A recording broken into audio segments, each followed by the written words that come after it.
வள்ளல் மீடியா நேயர்கள் அனைவருக்கும் மன்மத வணக்கம். இன்று பாரி அவர்கிட்ட வந்து பாத்தீங்கன்னா வந்து 2 விஷயங்களை பத்தி வந்து கேள்விகளா கேட்டு வந்து தெரிஞ்சுக்க போறேன். ட்ரெண்டா போயிருவோம் பாரி. மன்மத வணக்கம். மன்மத வணக்கம். சோ இங்க பாருங்க, அவங்க ஜோசியக்காரங்க பார்த்து நடந்துக்கோங்க. ஏன் அவங்க அப்புறம் ஏதாவது ஆமா ஆமா ஜோசியக்காரங்க அவங்களுக்கு அவங்க ஜோசியமே பார்த்துருப்பாங்க போல. என்ன கைரே இந்த பக்கம் போகுது, டிவிக்கு ஆபீஸ்க்கு போகுது, அங்க போனா நம்ம அந்த ஜோசியம் இதுல படிச்சவங்க எல்லாம் வந்து சொல்லியிருக்காங்க. அவங்க வந்து நல்லா படிச்சாங்களாம் ஜோசியம் இதெல்லாம் வந்து. நிஜமாவேங்க, விளையாட்டுக்கு சொல்ல. சரிங்க. எனிவே இன்னைக்கு வந்து 2 விஷயங்கள் பேச போறோம். ஒண்ணு, பையன் அழகா இருக்கான், நிறைய சம்பாதிக்கிறான், ஃபேமஸா இருக்கான், யங்கா இருக்கான். ஆனாலும் எங்க அப்படின்ற மாதிரி வந்து பாத்தீங்கன்னா, ஆனாலும் வருணுக்கு என்னங்க சொல்லுங்க. நான் அந்த கேட்டகரியில எதுவுமே இல்லைங்க. சரி, விஷயத்த சொல்லிடுறேன், இல்லைன்னா தேவையில்லாம என்ன வந்து நீங்க வாரிட்டே இருப்பீங்க. கேரளால ஒரு யூடியூபர், அவர் பேர் வந்து அகில் அப்படிங்கிறது. அவர் வந்து நிறைய வீடியோஸ்லாம் போட்டு ரொம்ப ஃபேமஸ் ஆகி பார்த்தேன். பொருளாதார ரீதியா ஸ்டார்பக்லாம் காஃபி வாங்கி கொடுத்துருக்காப்ல. ஆமா, பொருளாதார ரீதியா ஒரு 10 லட்ச ரூபாய்க்கு மேல வந்து சம்பாதிக்கிற அளவுக்கு அவருடைய லெவல் இன்னைக்கு இருக்கு. இவங்களும் ஒரு மேகா நாயர் அப்படிங்கிற பெண், அவங்களும் பாத்தீங்கன்னா இந்த மாதிரி இன்ஃப்ளூயன்சர் தான் போல. 2 பேருமே கல்யாணம் பண்ணிக்கிறாங்க. கல்யாணம் பண்ணிக்கிறதுக்கு முன்னாடி ஒரே அளப்பற, அதுக்கு முன்னாடி வீடியோஸ்லாம் வந்து போடுவாங்கல்ல, அதன் மூலியமா வந்து ரொம்ப ஃபேமஸ் ஆகி தமிழ்நாட்டிலேயே அவங்களோட வீடியோஸ்லாம் பரவி இருக்கு. கல்யாணம் ஆன கொஞ்ச நாள்லயே வந்து பாத்தீங்கன்னா அவங்களுடைய மனைவி ஒரு சிசிடிவி கேமரால பதிவா இருக்க வீடியோ, ஒரு பஸ் டிரைவரா கண்டக்டரான்னு தெரியல, அவங்க கூட வந்து உடைமைகளோட வந்து போயிட்டாங்க. ஸோ இந்த $1 மில்லியன் கொஸ்டின் இஸ், நான் ஃபர்ஸ்ட் கேட்டது தான்.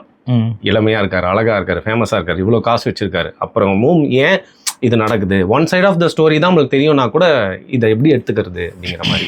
இது என்னன்னா, அடிப்படையில் ஒரு விஷயம் புரிஞ்சுக்கணும். ஒரு எவ்வளோ தகுதியும் எவ்வளோ திறமையும் எவ்வளோ விஷயமும் நம்மக்கிட்ட இருந்தாலும் இவங்களுக்கு பிடிக்கணும், இவங்களுக்கு பிடிக்காம இருக்கணும், நமக்கு ஒருத்தவங்க துரோகம் செய்கிறாங்க, இது எல்லாமே எல்லா மனிதர்களுக்குமே எல்லா காலத்துலேயும் நடக்கலாம். இப்போ நடக்காமல் நடக்கலாம், யாருக்கு வேணாலும் நடக்கலாம். ஸோ அதனால் வந்துட்டு அவர் நல்லா தானே இருக்கார், அவர் சரியாக தானே இருக்கார், அவர் நல்லா சம்பாதிக்கிறாரு, அதுக்கு அடுத்து அவர் என்ன அப்படின்னும் போது அந்த பொண்ணுக்கு அது பிடிக்கல. அந்த பொண்ணை பொறுத்த வரைக்கும் இவர் வந்து நல்லா பஸ் ஓட்டுறாரு, பஸ்ஸையே இந்த அளவுக்கு ஓட்டுறாருங்கும் பொழுது அவர் இந்த வண்டியெல்லாம் எப்படி வாகனங்களை ஹேண்டில் பண்ணுறாருங்கிறத பொறுத்து நமக்கு அந்த அம்மாக்கு அந்த ஆளை தான் பிடிச்சிருக்கு. நம்ம என்ன பண்ண முடியும்? என்ன ஒரு பிடிக்கல, ஒரு விவாகரத்து, உங்களுக்கு எனக்கும் செட் ஆகலை, நம்ம பிரிஞ்சிடலாம், மியூச்சுவலாக பிரிஞ்சிடலாம் அப்படின்னு சொல்லிட்டு பிரிஞ்சுட்டு அதுக்கப்புறம் அவங்க வாழ்க்கையை தேடி போகிறத வந்து நம்ம யாரும் குத்தம் குறைன்னு சொல்ல மாட்டோம். நைட்டோட நைட்டாக வந்துட்டு வீட்டில் இருக்கிற நகை நட்டு இப்போ எல்லாத்தையுமே எடுத்துட்டு அது கையில் அவங்க தூக்கிட்டு ஓடுறதே பார்த்துருக்கேன். நம்ம வீட்டு விட்டு ஓடுறதை கேள்விப்பட்டிருப்போம். இப்போ தான் ஆக்சுவலாக வந்து உண்மையாக பார்த்தோம். வந்து எல்லா லக்கேஜையும் தூக்கிட்டு ஓடுறாங்க. அங்கே ஒருத்தன் வண்டியை கொண்டு வரான், ஒருத்தன் அங்கே நின்று அவங்கள ரிசீவ் சம்போ ரேஞ்சுக்கு போகிறாங்க. அப்படி என்ன, அது கல்யாணத்துக்கு முன்னாடி இது கடத்துனாங்க, இது கல்யாணத்துக்கு அப்புறம் கடத்துறாங்க. ஸோ இதுதான் நடந்திருக்கு. அப்புறம் அந்த இன்ஸ்டா இன்ஃப்ளூயன்சர் அவர் அந்த மாப்பிள்ளை இருக்கார்ல, மாப்பிள்ளைன்னு சொல்ல முடியாது இனிமேது, கல்யாணமானவர் இருக்கார்ல, அவர் வந்து என்ன சொல்லியிருக்காரு, கணவர் எக்ஸ்எம்எல்ஏ மாதிரி எக்ஸ் மாப்பிள்ளை, அவர் என்ன சொல்லிட்டாரு, அவங்க வாழ்க்கையை பார்த்துட்டு போயிட்டாங்க, இனி நான் என் வாழ்க்கையை பார்க்கணும் அப்படிங்கிற மாதிரி சொல்லி அதோட அதை முடிச்சிட்டாரு. ஸோ பேசிக்காக இது என்னன்னா, இத்தனைக்கும் வந்து பார்த்தீங்கன்னா அவங்க 2 பேருமே பார்க்கறதுக்கு வந்து இது ஏன் மக்களால் ஏற்றுக்க முடியல அப்படின்னா, அவங்க 2 பேருமே பார்க்கறதுக்கு ஒரு நல்ல பொருத்தமான ஜோடி மாதிரி இருந்தாங்க. அவங்களுடைய அந்த கண்டென்ட் வந்து பார்த்தீங்கன்னா அந்த குடும்பம் சார்ந்த ஒய்ஃப் அண்ட் ஹஸ்பண்ட் கண்டென்ட்ஸ் தான் நிறையா பண்ணிட்டு இருந்தாங்க. ஸோ அதெல்லாம் பார்க்கும்பொழுது மக்களுக்கு வந்து சரி ரொம்ப சந்தோஷமாக வாழ்கிறாங்க போல், இங்கெல்லாம் போகிறாங்க, அங்கெல்லாம் போகிறாங்க, ஷூட்டிங்லாம் எடுக்கிறாங்க, இன்ஸ்டாவில் ரீல்ஸ்லாம் போடுறாங்க, 2 பேரும் அந்யோன்யமாக இருக்காங்க அப்படிங்கிற மாதிரி ஒரு உளவியல் இருந்ததுல, அதெல்லாம் வந்து ஒரு மாயை அப்படிங்கிறது மக்களாலே ஏற்றுக்க முடியல. ஸோ அதனால தான் இது ஆக்சுவலாக பெரிய பேச்சு பொருள் ஆகுது. இப்போ எல்லார் வீட்லேயும் குடும்பங்கள் பிரிகிறது, ஓடுறது, ஒளிகிறது, கள்ளக்காதல், இதெல்லாம் நிறைய இடங்களில் நடந்துகிட்டு இருக்கு. ஆனால் இது ஏன் லைம் லைட்டுக்கு வந்துச்சு, அதுவும் பக்கத்து மாநிலத்திலேருந்து லைம் லைட்டுக்கு ஏன் இங்கே வருது அப்படின்னா, இது ஆக்சுவலாக இந்தியா முழுக்க போயிடுச்சு. அதுக்கான அடிப்படை காரணம் இது, அவங்க ரொம்ப ஃபேமஸான நபர்களாக இருக்கிறாங்க. 2வது அவங்க 2 பேருமே ரொம்ப நல்ல அன்பாக இருக்கிறாங்க போலன்னு எல்லாரும் நம்பிக்கிட்டு இருந்தோம். ஸோ அது வந்து உடையும் பொழுது இது ஒரு மாதிரி வித்தியாசமா இருக்கு. இதுக்கு பின்னாடி இருக்கக்கூடிய ஒரு உளவியல் காரணம் என்னன்னா டாக்ஸிக் ஃபெமினிசம். ஆக்சுவலாக இந்த நம்ம இன்னைக்கு பேச போகிற வீடியோ வந்து ஒரு 2 சம்பவத்தை வச்சு பேசுவோம். அந்த 2 சம்பவத்துக்கு பின்னாடியும் இருக்கக்கூடிய ஒரு கனெக்ஷன் என்னன்னா டாக்ஸிக் ஃபெமினிசம். ஸோ அந்த டாக்ஸிக் ஃபெமினிசத்தை பற்றி தான் இந்த வீடியோ இருக்கும் முழுசா. சரி, இப்போ அந்த அடுத்து போயிருங்க, அந்த அடுத்த இது உங்களை வந்துருங்க. 2வது டாபிக் வந்துருக்கு. இதில் ஒரே ஒரு கொஸ்டின் இருக்குங்க, கேட்டுக்கிறேன். இப்போ என்னன்னா, கப்பிள் விளாகிங், இந்த கப்பல் இது அப்படின்னு சொல்லிட்டு பார்க்குறோம்ல, அவங்க ஒருத்தவங்க பண்ணுறாங்க. நம்ம மக்கள்லாம் வந்து சும்மா ஒரு எக்ஸாம்பிள் சொல்கிறோம், மக்கள்லாம் கோடிக்கணக்கில் பார்க்குறாங்க. ஸோ அந்த லைஃப்பை வந்து இப்படி உடஞ்சிச்சுன்னு ஏற்றுக்க முடியலன்னு சொல்கிறீங்க. ஒரு கப்புள் விளாகர்ஸ் இன்ஃப்ளூயன்சர்ஸை தொடர்ந்து பார்த்து கப்புள்ஸு எந்தெந்த விதத்துலலாம் இன்ஃப்ளூயன்ஸ் ஆவாங்க அந்த உளவியல்? ஏன்னா இது வந்து அது எந்தனாங்க இப்போ பேசிக்காக நான் சொல்கிறேன் பாருங்களேன், இந்த வீடியோவில் பார்க்குற மாதிரியோ இல்லை அவங்க வந்து என் ஹஸ்பண்ட் இப்படி என் ஒய்ஃப் அப்படி அப்படின்னு சொல்கிறது மாதிரியே ரியாலிட்டியில் அவங்கக்கிட்ட இருக்குமான்னு தெரியாது. என்ன ரியாலிட்டி நமக்கு தெரியாது. அவங்க எப்படிப்பட்டவங்க, என்ன மாதிரி வாழ்க்கை வாழ்கிறாங்க, அவங்க ஃபேமிலி பேக்ரவுண்ட் என்ன, அவங்க ஃபேமிலியோடைய உளவியல் என்ன, இதெல்லாம் யாருக்கும் தெரியாது.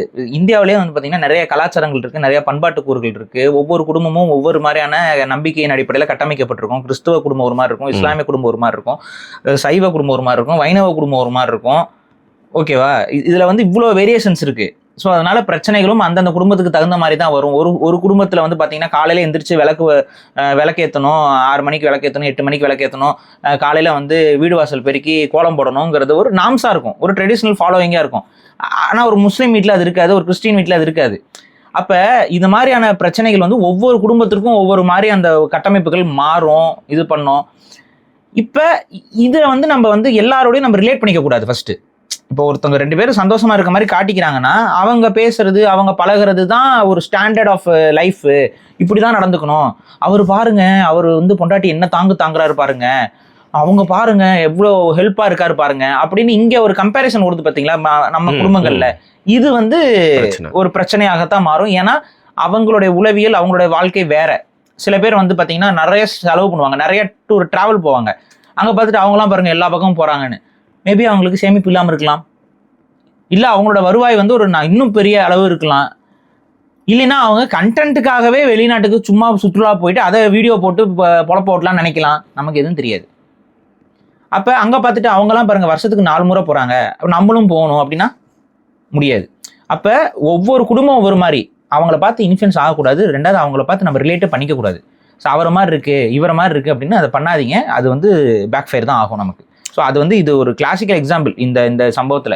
ஏன்னா எல்லாரும் பார்க்கும்போது என்ன வைப்பாங்க, இந்த தம்பதிகள் வந்து எவ்வளோ சந்தோஷமா இருக்காங்க, பாரு அந்த பையன் வந்து சத்தியம்லாம் பண்ணுறான் மண்டையில். நீங்கள் கவனிச்சிங்களா, அந்த பொண்ணு சத்தியமே பண்ணல. அது அப்பவே புரிஞ்சிருக்கணும். ஒரு கிரீன் லைன் தியரியை வந்து என்னால பார்க்க முடிஞ்சது. இந்த பையன் போய் எல்லா பட்டியும் சத்தியம் பண்ணிட்டு இருக்கான், நான் எந்த பொண்ணையும் பார்க்க மாட்டேன், அந்த பொண்ணு அப்படியே பார்க்குது, நான் எந்த ஆணையும் பார்க்க மாட்டேன் சத்தியம் பண்ணனா அப்படிங்கிற ஒரு உளவியலுக்கு இருக்கு. அந்த புள்ள அப்படியே விட்டுட்டு போயிருச்சு. ஸோ நம்ம அந்த பொண்ணு மேலேயும் மிஸ்டேக்குன்னு நம்ம ஃபுல்ஸாக சொல்ல முடியாது. எனக்கு அங்கே உண்மையாக நமக்கு என்ன நடந்துச்சுன்னு தெரியாது. பட் இந்த ஆளை விட்டு அவங்க ஓடி போகிறாங்க. ஸோ அந்த இடத்துல ஓடி போகிறாங்கங்கும் பொழுது அவங்க மேலே மிஸ்டேக் ஆகுது. இப்போ இந்த ஆள் சரியில்லை, இந்த பையன் சரியில்லை அப்படின்னு சொல்லி அவங்க ஒரு கம்ப்ளைண்ட்டோ இல்லை ஒரு டிவோர்ஸ் பெட்டிஷனோ அவங்க வந்து தாக்கல் பண்ணியிருந்தாங்கன்னா நம்ம இந்த இதுக்குள்ளேயே வந்திருக்க போகிறதில்ல. அவங்க வந்து வேற ஒருத்தனை தேடிட்டு ஒரு ப்ராப்பர் டிவோர்ஸ்லாம் இது பண்ணாமல் ஓடி போயிருக்காங்கங்கும் பொழுது அது ஓடி போகிறது தான். அப்போ யார் ஓடி போகிறாங்களோ அவங்கள தான் நம்ம பேச முடியும். அவங்க பக்கம் நியாயம் இருக்குது நியாயம் இல்லை இதெல்லாம் நமக்கு விவாதத்துக்குள்ளே வராது. தப்பு யார் முதல்ல செய்கிறாங்களோ, யார் தப்பு வெளியில் ஃபர்ஸ்ட் தெரிய வருதோ அதை வச்சு தான் நம்ம முடிவு பண்ண முடியும். எனக்கு என்ன நான் அதில் குற்றமாக பார்க்குறேன்னா, அவங்க போயிருக்கலாம், வீட்டில் இருக்க உடைமைகள் நகைகள்லாம் எடுத்துகிட்டு போகாமல் இருந்திருக்கலாம் அப்படின்னு தான் எனக்கு வந்து தோணுது. நமக்கு அது தெரியாதுங்க. ஆக்சுவலாக பேசிக்காக என்னென்னா, யாரோட நகை அவங்க போட்டு வந்தாங்களா, இந்த ஆள் போட்டானா, எதுவுமே நமக்கு தெரியாது. ஸோ பேசிக்காக இந்த ஆள் இப்போ வந்து இப்போ பொண்டாட்டியை காணோன்னு சொல்லி கம்ப்ளைண்ட் பண்ணியிருக்காப்புல. இன்னும் எனக்கு இந்த இதில் ஒரு டவுட் என்னென்னா, பொண்டாட்டியை காணோன்னு கம்ப்ளைண்ட் பண்ணுறதுக்கு முன்னாடி அது சிசிடிவியில் இருக்குது. அது வந்து அவங்க ஏரியாவில் இருக்க சிசிடிவி தானே. இது வந்து ஒரு எஃப்ஐஆர்லாம் ஃபைல் பண்ணுறதுக்கு முன்னாடியே நீங்கள் கம்ப்ளைண்ட் காப்பி கொடுப்பீங்க, கம்ப்ளைண்ட்டாக எழுதி கொடுப்பாங்க. எழுதி கொடுத்த அடுத்த நிமிஷம் போலீஸ் வந்து கண்டுபிடிச்சிருவாங்க. அதுக்கப்புறம் தான் எஃப்ஐஆர்லாம் ஃபைல் பண்ணுவாங்க. இதுலேயே தெரியுது ஒய்ஃப் வந்து ஒருத்தவங்க கூட ஓடி போகிறாங்க அப்படின்னு தெரியுது. ஸோ இப்போ பேசிக்காக வந்து அதுக்கு அடுத்து இந்த கேஸ் எப்படி ஸ்ட்ராங்காக நிற்குங்கிற மாதிரி தான் அவங்க கேஸ் போடுவாங்க. ஸோ அதனால் பணத்தை எடுத்துகிட்டு போயிட்டாங்க, திருடிட்டு போயிட்டாங்கன்னு இது வந்து ரெகுலரான ஃபார்மேட். இது வந்து இப்போ நீங்கள் ஒரு கேஸ் கொடுக்குறீங்க அப்படின்னா இப்போ டிவோர்ஸ் பெட்டிஷனுக்கு வந்து பார்த்தீங்கன்னா ஒரு ரெகுலர் ஃபார்மேட் இருக்குது. என்ன அடிச்சாரு, கொடுமைப்படுத்தினாரு, என்ன அபியூசிவாக திட்டினாரு, என்ன வந்து செக்ஷுவல் டார்ச்சர் பண்ணாரு, அப்போதான் வந்து இது வந்து கிரிமினல் வழக்காக மாறும். எக்ஸ்ட்ரா மேரிட்டல் அஃபேர் இதெல்லாம் வந்துட்டு ஒரு டிவோர்ஸ்க்கு இல்லை, எக்ஸ்ட்ரா மேரிட்டல் அஃபேருங்கிறத அப்படி சொல்லிட முடியாது. ஏன்னா அது வந்து பார்த்தீங்கன்னா பொய்யா சொல்ல முடியாது. அதுக்கு என்ன கேட்பாங்கல்ல. ஆனால் இதுக்கு வந்து பார்த்தீங்கன்னா ஒரு பொண்ணு சொல்கிறது தானே ஆதாரம். என்னை அடிச்சாருன்னு சொல்லி ஒரு பொண்ணு போய் ஒரு ஒய்ஃப் போய் ஹஸ்பண்ட் மேலே என்னை அடிக்கிறாருங்க, கொடுமைப்படுத்துறாருங்கன்னு சொன்னால் ஆதாரம் காட்டுன்னு யாரும் கேட்க மாட்டாங்க. கோர்ட்டு கேட்காது, எனக்கு உங்களை அடிச்சதுக்கு ஆதாரத்தை காட்டுங்க, உங்களை அடித்து கொடுமைப்படுத்தினாருங்கிறதுக்கு ஆதாரத்தை காட்டுங்கன்னு கோர்ட்டே கேட்காது. ஸோ பேசிக்காக வந்து இது வந்து ஒன் சைடடான ஒரு ஆர்குமெண்ட். அதனால் எல்லா டிவோர்ஸ் பெட்டிஷன்லையும் நீங்கள் பார்த்தீங்கன்னா டொமஸ்டிக் வயலன்ஸாக இன்க்ளூட் பண்ணிடுவாங்க. இவங்க இன்க்ளூட் பண்ணுங்கன்னு சொல்கிறாங்க, இப்போ சொல்லலை. பொண்ணுங்க சொல்றாங்களோ சொல்லியோ அங்க உட்காந்துருப்பாங்கல்ல லாயர்ஸ், அவங்களே இன்க்ளூட் பண்ணிடுவாங்க. அங்க சில பெரியாரின் பேத்திகள்லாம் இருப்பாங்க, அவங்களே வந்து இன்க்ளூட் பண்ணிடுவாங்க. இதை இன்க்ளூட் பண்ணாதாங்க இந்த கேஸ் நிற்கும் அப்படின்ட்டுருவாங்க. ஸோ இதெல்லாம் வந்து லீகலா நமக்குள்ள அந்த 1000 பிரச்சனை இருக்கு. அதனால இந்த கேஸோட மெட்டீரியல்ல அவங்க வந்து வீட்டுல இருந்து பொருளை திருடிட்டு போயிருக்காங்க, பணத்தை எடுத்துட்டு போயிருக்காங்க அப்படிங்கிறதுலாம் இவர் கொடுத்துருக்காரு கம்ப்ளைண்ட். பட் அது வந்து எந்த அளவுக்கு உண்மை பொய்ங்கிறதுலாம் வந்துட்டு நமக்கு தெரியாது. ஸோ அதனால நம்ம பிளண்டா சொல்ல வேண்டாம். ஆனா கள்ள தொடர்பால இவங்க ஓடி போனதை வந்து நம்ம நியாயப்படுத்தவே முடியாது. இந்தியா முழுக்க பரவிடுச்சுங்களாங்க? ஆமா இல்லைங்க, அட்லீஸ்ட் அந்த ஆண்மகனா எனக்கு அவர் மேலே இருக்க கஷ்டம், சப்ஸ்கிரைபர் கவுண்டாவது கொஞ்சம் ஏறும்ல அவருக்கு. அவருக்கு ஆல்ரெடி நல்லா தாங்க இருக்கு, இன்னும் கொஞ்சம் ஏறி அவர் கொஞ்சம் சந்தோஷமா இருக்கட்டும். அதுல என்னங்க எங்க பொண்டாட்டியே போயாச்சு, இதுல என்னங்க சந்தோஷம் இருக்குது? இனிமேல் ஒரு மனுஷன் பாவம், அதெல்லாம் வந்து அவருக்கு திரும்ப இதாகி வெளியில வந்து வரணும், அவ்வளவுதான் நம்ம சொல்ல முடியும். ரைட். இப்போ நெக்ஸ்ட் வந்து பாத்தீங்கன்னா கெஸ் ஹூ அப்படிங்கிற மாதிரி வந்து போயிட்டு இருக்கு. ஒரு நடிகை தமிழ்ல நிறைய வந்து நடிச்சிருக்காங்க. பேசிக் கெஸ் ஹூவா அன்னியன் நம்பின்னு சொல்லும் போதே உங்களுக்கு எல்லாம் புரியலையா? தெரியல, எனக்கு அதிகமா படங்கள் பார்த்ததே இல்லை, அன்னியன் படம் பார்த்ததே இல்லை. சரி, மலையாள படம் தான் பாக்குறேன். அனுபமா தெரியும் எனக்கு நல்லா. அனுபமா பிரேமம் படத்திலும் பார்த்துட்டு இருக்கேன். என்ன சொல்றாங்கன்னா அவங்க வந்து அவங்க என்ன எல்லா லாங்குவேஜும் பேசுறாங்க. அவங்க ஆக்சுவலா மலையாளியா? மலையாளினா எல்லா லாங்குவேஜுமே பேசுவாங்க. உங்களுக்கு தெரியுமா தெரியாதா? சரி, தெரியாதுங்க. இல்ல ரொம்ப அது எப்படி சொல்றது, கிராஸ்பிங்கா இருப்பாங்க. இன்டர்வியூ வேற மலையாளத்துல தான் இருந்துச்சு. அது ஆக்சுவலா எனக்கு புரிஞ்சுது. ஏன்னா அது மலையாளத்துல பேசுறத விட இங்கிலீஷ்ல தான் அவங்க அதிகமா பேசுறாங்க. ஸோ அதனால அந்த இன்டர்வியூ புரிஞ்சுது. பக்சே, நான் என்ன சொல்ல வரேன்னா, இந்த பக்சே மட்டும் வந்து இந்த பக்கம் பேசுறவங்களும் 10 முறை சொல்றாங்க, அந்த பக்கம் பக்சே ராஜபக்சே போட்டாதான் அவங்க மலையாளம் தெரியுது. என்னடா பக்சேங்கிறீங்க எல்லாம் அப்படின்னு இருந்துச்சு. பட் அந்த இன்டர்வியூ கேட்க நேர்ந்தது. அது அதான் மலையாள இன்டர்வியூ போல, அவங்க மலையாளி போல. ஆனா அவங்க நிறைய தெலுங்கு படம், தமிழ் படம் எல்லாத்துலயுமே பிரசன்ஸ் இருக்கு அவங்களுக்கு. சொல்லுங்க. ஸோ அதில் வந்து என்ன சொல்கிறாங்க, நிறைய விஷயங்கள் பேசுகிறாங்க. பட் ரொம்ப ஹைலைட் ஆயிடுச்சு என்னன்னா, எல்லாருக்குமே தெரியும் ஒரு டாக்ஸிக் ரிலேஷன்ஷிப்பில் இருந்தேன்னு சொல்லிட்டு அதை வந்து சொல்கிறாங்க. அந்த நபருடைய பேர், அட்ரஸ், ஃபோன் நம்பர் தவிர்த்து எல்லாமே சொல்லிட்டாங்க. அது கெஸ், க்ளூ எல்லாமே கொடுத்துட்டாங்க. கொடுத்துட்டு என்ன சொல்கிறாங்கன்னு பார்த்தீங்கன்னா, அவர் என்ன ரொம்ப கண்ட்ரோல் பண்ணாரு, இப்படி இருந்துச்சு. நான் ரொம்ப ஒரு நாள் வந்து லவ் பாமிங் பண்ணுவார், அடுத்த நாள் வந்து அழுவார், அடுத்த நாள் சண்டை போடுவார். அதுமாதிரி லைக் மாற்றி இருந்துச்சு. நான் ரொம்ப ஒரு ஃபோட்டோ போடணும்னா கூட எனக்கு கண்ட்ரோல் பண்ணி தான் வச்சிருந்தாரு. இந்த மாதிரின்னு சொல்லிட்டு அப்படியே வரிசையாக சொல்லிட்டு இருந்தாங்க. அப்படியே கொந்தளிச்சு சொல்லியிருக்காங்க. இது ரொம்ப பேசபிளா மாதிரி. ஒரு பக்கம் வந்து பாத்தியா ஒரு பெண்ணுக்கு இந்த இன்டர்வியூ இருக்குல்ல, இந்த இன்டர்வியூட பர்பஸ் என்ன, அதான் எனக்கு புரியல. இப்போ இவங்க ஏதாவது படம் ப்ரமோஷனுக்கு வந்தாங்களா? எனக்கு அந்த இன்டர்வியூ பார்த்தா படம் ப்ரமோஷன் இன்டர்வியூ மாதிரியே இல்லை. ஸோ வாண்டடா ஒரு இன்டர்வியூ கொடுத்துருக்காங்க. ஸோ இது வந்து ஒரு பிளான்ட் இன்டர்வியூங்கிறது ஒரு பேசிக்கா ஒரு நம்ம யூடியூப் சேனல்லாம் நடத்துறவங்களுக்கு புரியும். இது வந்து ஒரு பக்காவா பிளான் பண்ணி இந்த கான்டெக்ட்ல என்னுடைய ரிலேஷன்ஷிப்ல நான் பிரேக்கப் பண்ணியிருக்கேன், ஸோ அது சார்ந்து வந்து இருக்கக்கூடிய சர்ச்சைக்கு நான் பதில் கொடுக்குறேன். அந்த பதில்ல வந்துட்டு என்னை இது எப்படி அவர் பேரை சொல்லாம நம்ம சொல்றதுன்னு தெரியல, அவங்க சொல்லாம போயிட்டாங்க. அவங்க எல்லாருக்குமே தெரியுது. அது நான் வேணா ஒரு சின்ன குழு தரேன். அது என்ன குழு அப்படின்னு பாத்தீங்கன்னா, தந்தை குரங்கை வைத்து மாட்டிக்கொண்டார், மகன் இது பண்ணிடுவாங்க, மகன் தப்பித்து விட்டார். ஓகேவா? இதுதான் வந்து அந்த விடுகதை. மைசன் இஸ் பைசன் அப்படிங்கிறீங்க. மைசன் இஸ் பைசன். Okay, right. பைசனால வந்த பிரச்சனைகள். அனுப்பாமாவே அவருக்கு வாழ்க்கையில சின்ன பிரச்சனையே பாரி நீங்க பெரிய பிரச்சனையா மாறி. பெரிய பிரச்சனை இல்லைங்க. இப்போ ஆக்சுவலா நான் வந்து அவருக்கு நான் சொல்றது என்னன்னா, உங்களுக்கு எந்த துருவத்திலையும் இனிமேல் எந்த பிரச்சனையும் வராது. எந்த துருவத்துக்கு நீங்க போனீங்கனாலும் உங்களுக்கு எந்த மாதிரியான சிக்கலும் நீ வராது. உங்களுடைய என்னங்க துருவ நட்சத்திரம் படமும் வராது, அதான் சொல்ல வரீங்க? அது ஒரு படம் இருக்காது, அது ஒரு படம் ரொம்ப நாளா இருக்கா. அப்போ வந்து கடைசியா வந்து எடப்பாடி பழனிசாமி சிஎம்மா இருந்தாரு, அப்ப எடுத்த படம். இப்போ வந்து ஸ்டாலின், அதுக்கப்புறம் விஜயே வந்துட்டாரு. சரி, ஓகே.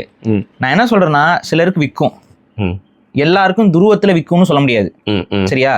ஸோ அதனால உங்களுக்கு இனிமேல் எந்த பிரச்சனையும் வராது. உங்க வாழ்க்கையில வந்து ஒரு பெரிய தடை, ஒரு பெரிய பிரச்சனை, ஒரு பெரிய சிக்கல் அது விலகிவிட்டது என்று ஜாலியா இருங்கிறதா நம்ம அவருக்கு கொடுக்குற அட்வைஸ். ஸோ அதனால அவர் வந்து இதுக்கு வந்து பெருசா ரியாக்ட் பண்ணணும்னு அவசியம் இல்லை. பார்க்குறவங்களுக்கே நிறைய பேருக்கு புரிஞ்சிருக்கும். மேபி சம் ஃபெமினிஸ்ட் குரூப்ஸ் வந்துட்டு அப்படியே முட்டு கொடுத்துட்டு இது பண்ணிட்டு இருக்கலாம்.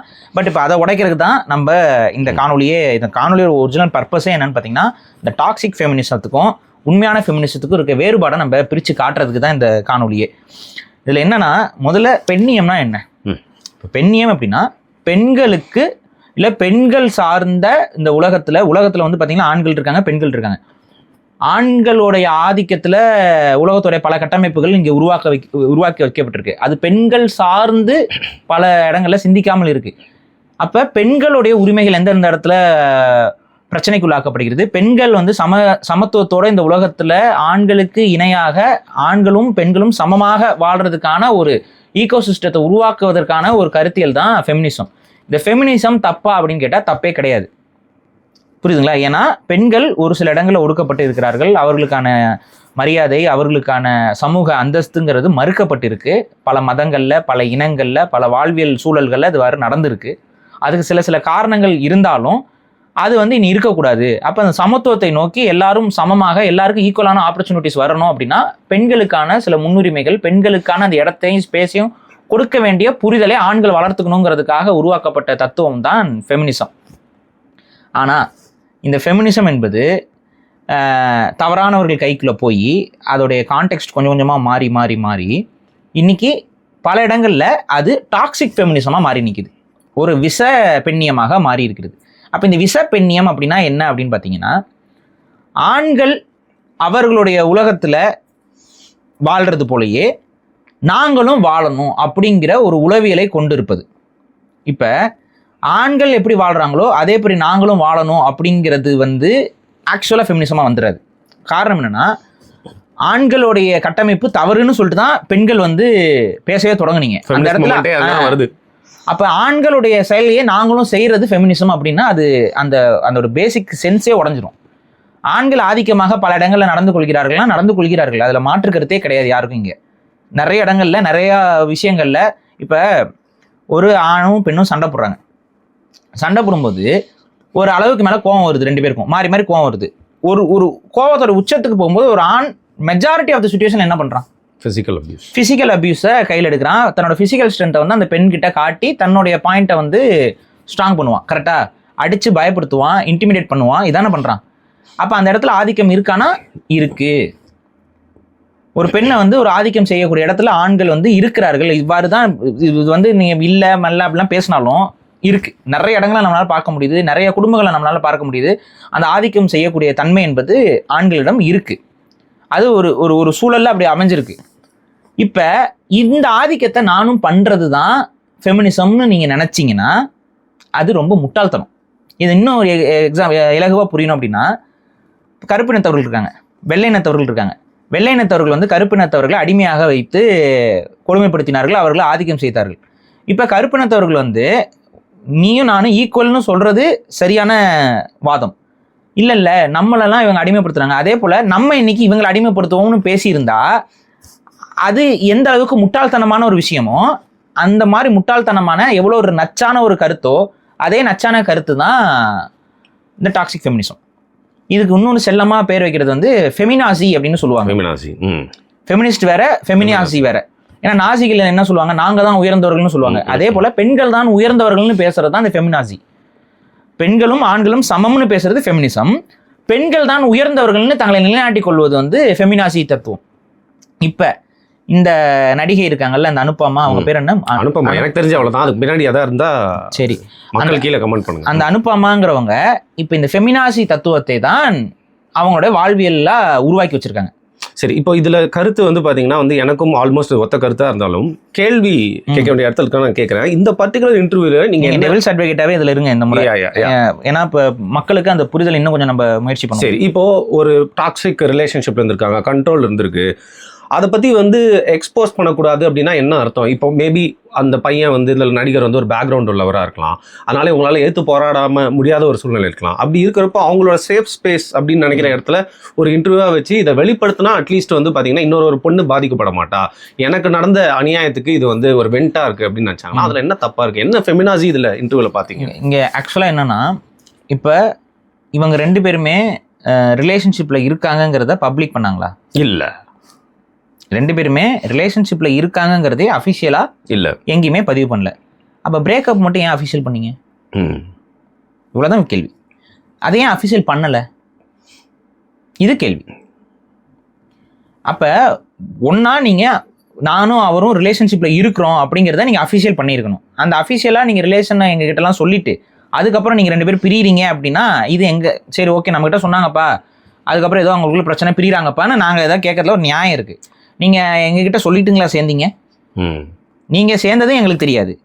அது ஒரு கிசுகிசுவாக வந்துகிட்டே இருந்துச்சு இந்த சினிமா வட்டங்களில். அந்த அது பேசிக்காக என்னென்னா சினிமா கிசுகிசு எல்லாமே நம்ம உண்மைன்னு ஏற்றுக்க முடியாது. வெளிப்படுத்தணும். நீங்கள் வந்து ரெண்டு பேரும் வெளிப்படுத்தினீங்களா?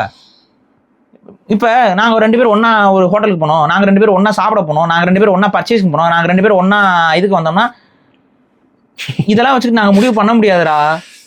முடிவு பண்ண முடியுமா? இதெல்லாம் முடிவு பண்ண முடியல, யாராலையும் முடியல. இது மாதிரி பண்ணுறவங்கள பார்த்தாலும் நம்ம இது வந்து என்ன கேட்டால் சில பேர் அக்கா தங்கச்சி உறவுன்றுவான், அண்ணன் தங்கச்சி உறவும்பான். சில பேர் 5 நாள் தான் அதை பார்த்து கல்யாணமே பண்ணிக்கிறாங்க ப்ரோ. ஆமா, அதுதான் ரீல்ஸ் வேற போயிட்டு இருந்துச்சு. எப்போ டைவர்ஸ் பண்ணுவாங்க நான் வெயிட் பண்ணிருக்கேன். ஏன்னா 6வது நாள் அதுவும் நடக்கும் இல்லைங்க. பார்த்தாவே சின்ன பசங்க. இவனை பார்த்தா இவனுக்கு வந்து இன்னும் அறிவே வளரல. அவன் பாத்தீங்களா அவனுடைய பிஹேவியர்ஸ்லாம்? ஆமா, என்ன பண்ண போறாங்க தெரியல. முதல்வர் சைக்கிள் திட்டத்துல அவனுக்கு ஒரு சைக்கிள் ரெடி ஆயிட்டு இருக்கு, அதுக்குள்ள கல்யாணம் பண்ணிட்டான். இல்லங்க, மாணவன் மாதிரி இருக்காங்க பாக்குறதுக்கு சின்ன பயலாட்டு இருக்கிறான். அது என்னன்னே ஒண்ணும் புரியல. அதே போல ஒரு மாணவர் வந்து இவரு வாதியார்கிட்ட சண்டைக்கு போறான், குழந்தைகளை போட்டு அடிக்கிறான், உதைக்கிறான். அதாவது பாரி, அதெல்லாம் தனி டாபிக், நிறைய விஷயம் நடக்குது. ஆமா, அது தனி டாபிக். முடிஞ்சா அதை நம்ம அப்புறம் பேசலாம். இப்போதைக்கு இந்த விஷயத்துக்கு வரேன்னு, நீங்க 2 பேருமே, அதாவது இந்த ரிலேஷன்ஷிப்ல இருந்த இவங்க 2 பேருமே நாங்க ரிலேஷன்ஷிப்ல இருக்கோங்கிறதே ஃபர்ஸ்ட் பப்ளிக் பண்ணல. அதுக்கப்புறம் நீங்க இப்போ பிரேக்கப் பண்ணதை அதுவும் எங்களுக்கு புரிஞ்சிருச்சு. கிசுகுசுலேயே முடியுது. இதுக்கு அடுத்து யார் வந்து இப்போ ஒரு அஃபிஷியலான ஒரு ரிலேஷன்ஷிப் பிரேக்கப் ஆனதுங்கிறத காட்டுறா? இப்போ அந்த துருவத்தில் இருக்க நடிகரா காட்டுறாரு, அவர் காட்டலை. இவங்க ஏன் காட்டுறாங்க? இவங்க தான் ஃபர்ஸ்ட் வந்துட்டு டாக்ஸிக் ரிலேஷன்ஷிப்ல இருந்து வெளியில வந்துட்டேன்ட்டு அதை தொடர்ச்சியாக பதிவு பண்ணிட்டே இருக்காங்க. நீங்க முதல்ல டாக்ஸிக் ரிலேஷன்ஷிப்லயோ இல்லை ரிலேஷன்ஷிப்ல போனீங்கிறத எங்க பதிவு பண்ணீங்க? அப்ப இவங்களுக்கு இது என்னது? இது அப்ப ஒரு ரிலேஷன்ஷிப்ல போறீங்க, அந்த ரிலேஷன்ஷிப்ல போகும்போதே அதை இவ்வளவு மறைச்சு இருக்கிறது அதுவே டாக்ஸிசிட்டி இல்லையா? ஏன் அது என்ன டாக்ஸிசிட்டி? பர்சனல் அஃபேர் பர்சனலா வச்சுக்கிறோம். அப்ப பர்சனலாவே வச்சுட்டு போயிடணுங்க. அது நான் என்ன கேட்கிறேன், உங்களுக்கு வரும்போது சட்டம் ஏன் வளைஞ்சு போகுது? இப்ப பர்சனல் ரிலேஷன்ஷிப் பர்சனலாவே இருக்கணும்ல, இப்ப ஏன் இன்டர்வியூல வருது இது? அப்படி இல்லைங்க. இப்போ உங்களுக்கு தெரியல, தெரிஞ்சிருக்கும். ஒரு நடிகையா இருக்கிறீங்கன்ற பட்சத்துல நீங்க சிங்கிளாவே இருக்கிற வரைக்கும் தான் உங்களுக்கு வந்து பாத்தீங்கன்னா நிறைய வாய்ப்புகள் வந்து வரும். ஒன்ஸ் நீங்க வந்து அந்த மேரேஜ் ரிலேஷன்ஷிப்ல போயிட்டீங்கன்னா உங்களோட வாய்ப்புகள் வந்து அப்படியே கொஞ்சம் கொஞ்சமா கம்மியான ஸ்டாப் ஆயிரும், ரோல்ஸும் வந்து மாறிடும். அப்படி இருக்கிற சூழ்நிலையில திருப்பி உங்க சிங்கிளா இருக்காங்க அப்படிங்கறத வெளிப்படுத்தினா தான் பாயிண்ட் வந்துட்டீங்க இல்ல. எனக்கு தெரியாம நான் வந்து பாயிண்ட சொல்லிட்டேன். இதுக்கான விஷயம் என்ன அப்படின்னு பாத்தீங்கன்னா, தன்னுடைய செல்ஃபிஷ்னஸ் தானே இந்த இடத்துல வெளிப்படுது. இப்ப இவங்களோட செல்ஃபிஷ்னஸ்க்காக யாரை அடிக்கிறாங்க? ஒரு ஆணை பழியாக்குறாங்க. கரெக்டா? அது வளர்ந்து வரக்கூடிய ஒரு, இவர் இங்க எப்படி வளர்ந்து வராங்களோ அதே மாதிரியே தான் அவர் வளர்ந்து வராரு. அவருடைய பேக்ரவுண்ட்ல ஒரு பெரிய ஆக்டர் இருந்தாலும் அவர் இப்போ வரைக்கும் வளர்ந்து தான் வந்துட்டு இருக்காப்ல. சின்ன படமா தான் வந்துட்டு இருக்காரு. ஒரு படம் தான் நல்லா ஓடி இருக்கு. இந்த விஷயம்லாம் வந்துட்டு இருக்கு. அதுக்கு முன்னாடி வந்துட்டு அவர் ரொம்ப டாக்ஸிக்கானவர், அவர் நார்சிஸ்டிக் பர்சனாலிட்டி கொண்டவர்னு சொல்லிட்டு நீங்க போய் பதிவு பண்றீங்களே. இல்லை இன்னும் நான் சொல்றேங்க, அந்த நார்சிஸ்டிக் பர்சனாலிட்டிங்கிறது வந்து 5 வருஷத்துக்கு முன்னாடி எத்தனை பேருக்கு தெரியும்? இப்போ எல்லாருமே யூஸ் பண்றாங்க.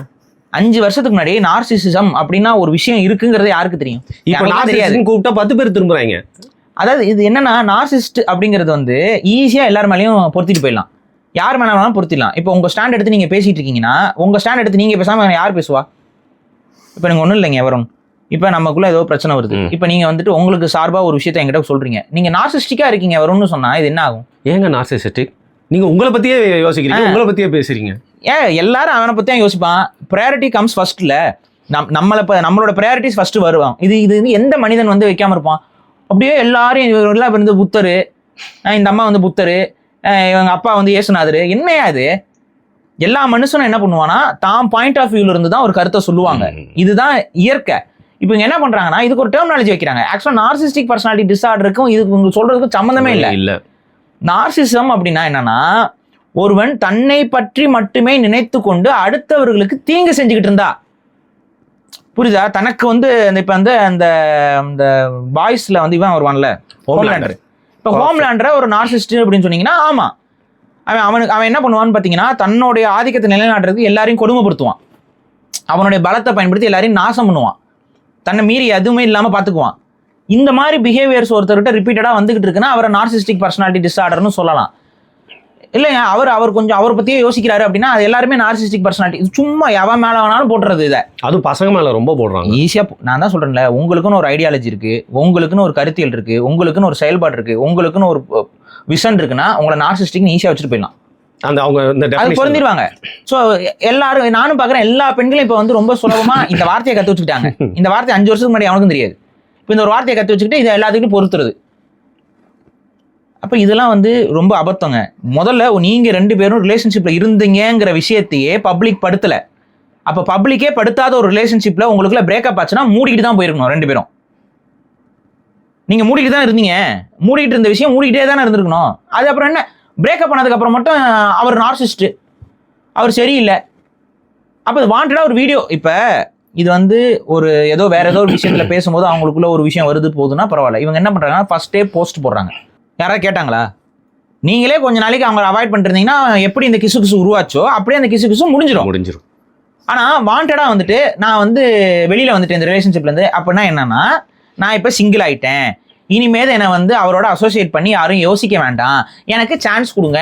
இதுதானே ஆக்ட்ரஸ், அது மீன் சினிமால இப்படிதான். அப்போ உங்களோட செல்ஃபிஷ்னஸ்க்காக ஒரு ஆணுடைய நட்பேரை வந்து கலங்கப்படுத்துறதுங்கிறது இது என்ன? இதான் ஃபெமினாசி.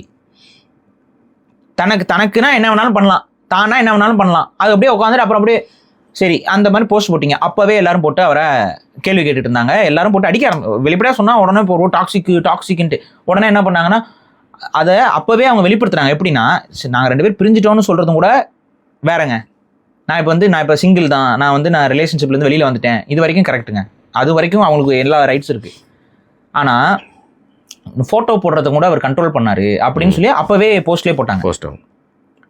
அதுதான் வந்துட்டு அவருக்கு அடி வாங்கி கொடுக்குறது. இது நமக்கு தெரியுமா? உங்கள் ஐடியில் நீங்கள் போஸ்ட் போடுறது போடாதது உங்களுடைய இஷ்டம், உங்களுடைய உரிமை. இதில் அவர் இன்வால்வ் ஆனாரா ஆகலையாங்கிறது மக்களுக்கு தெரியாது. ஆனால் நீங்கள் என்ன சொல்கிறீங்கன்னா அவர் அதில் இன்வால்வ் ஆனாருன்னு சொல்ல வரீங்க. அவர் அதில் இன்வால்வ் ஆனாருன்னு சொல்லி இதில் நான் என்ன சொல்கிறேன், இந்த ஃபெமினாசின்னு ஏன் நம்ம சொல்கிறோங்கிறதுக்கு ஒரு காரணம் சொல்கிறேன். இப்போ வரும்னு இப்போ ஒரு விஷயம் பாருங்க, இந்த பெண்களும் இதை நல்லா கவனிங்க. இப்போ நிறைய பேர் கமெண்ட் நெகட்டிவாக அடிச்சுட்டு இருந்திருப்பீங்க, ஒரு 2 நிமிஷம் கவனிங்க. இப்போ நீங்க என்ன உங்களையே இல்ல பரவாயில்ல எடுங்க, எனக்காவது கொஞ்சம் யூஸ்ஃபுல்லா இருக்கேன் நான்.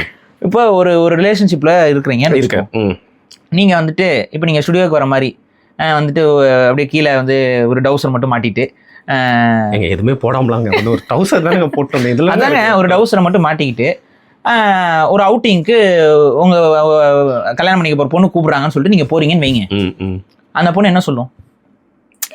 கேவலமா திட்டுவாங்க. என்ன வந்து குளிக்காம வந்திருக்க, தலையெல்லாம் ஒழுங்கா சீவ மாட்டியா, மூஞ்சிலாம் வந்து ஏன் இப்படி வச்சிருக்க, நீ தனியா இருக்கும்போது எப்படி வேணாரு, என் கூட கொஞ்சமாவது க்ரூம் பண்ணிடு, நீட்டாவா, என்ன டவுசர் மாட்டிட்டு வர, இந்த மாதிரி கிழிஞ்சு போன டிஷர்ட் போட்டு வர.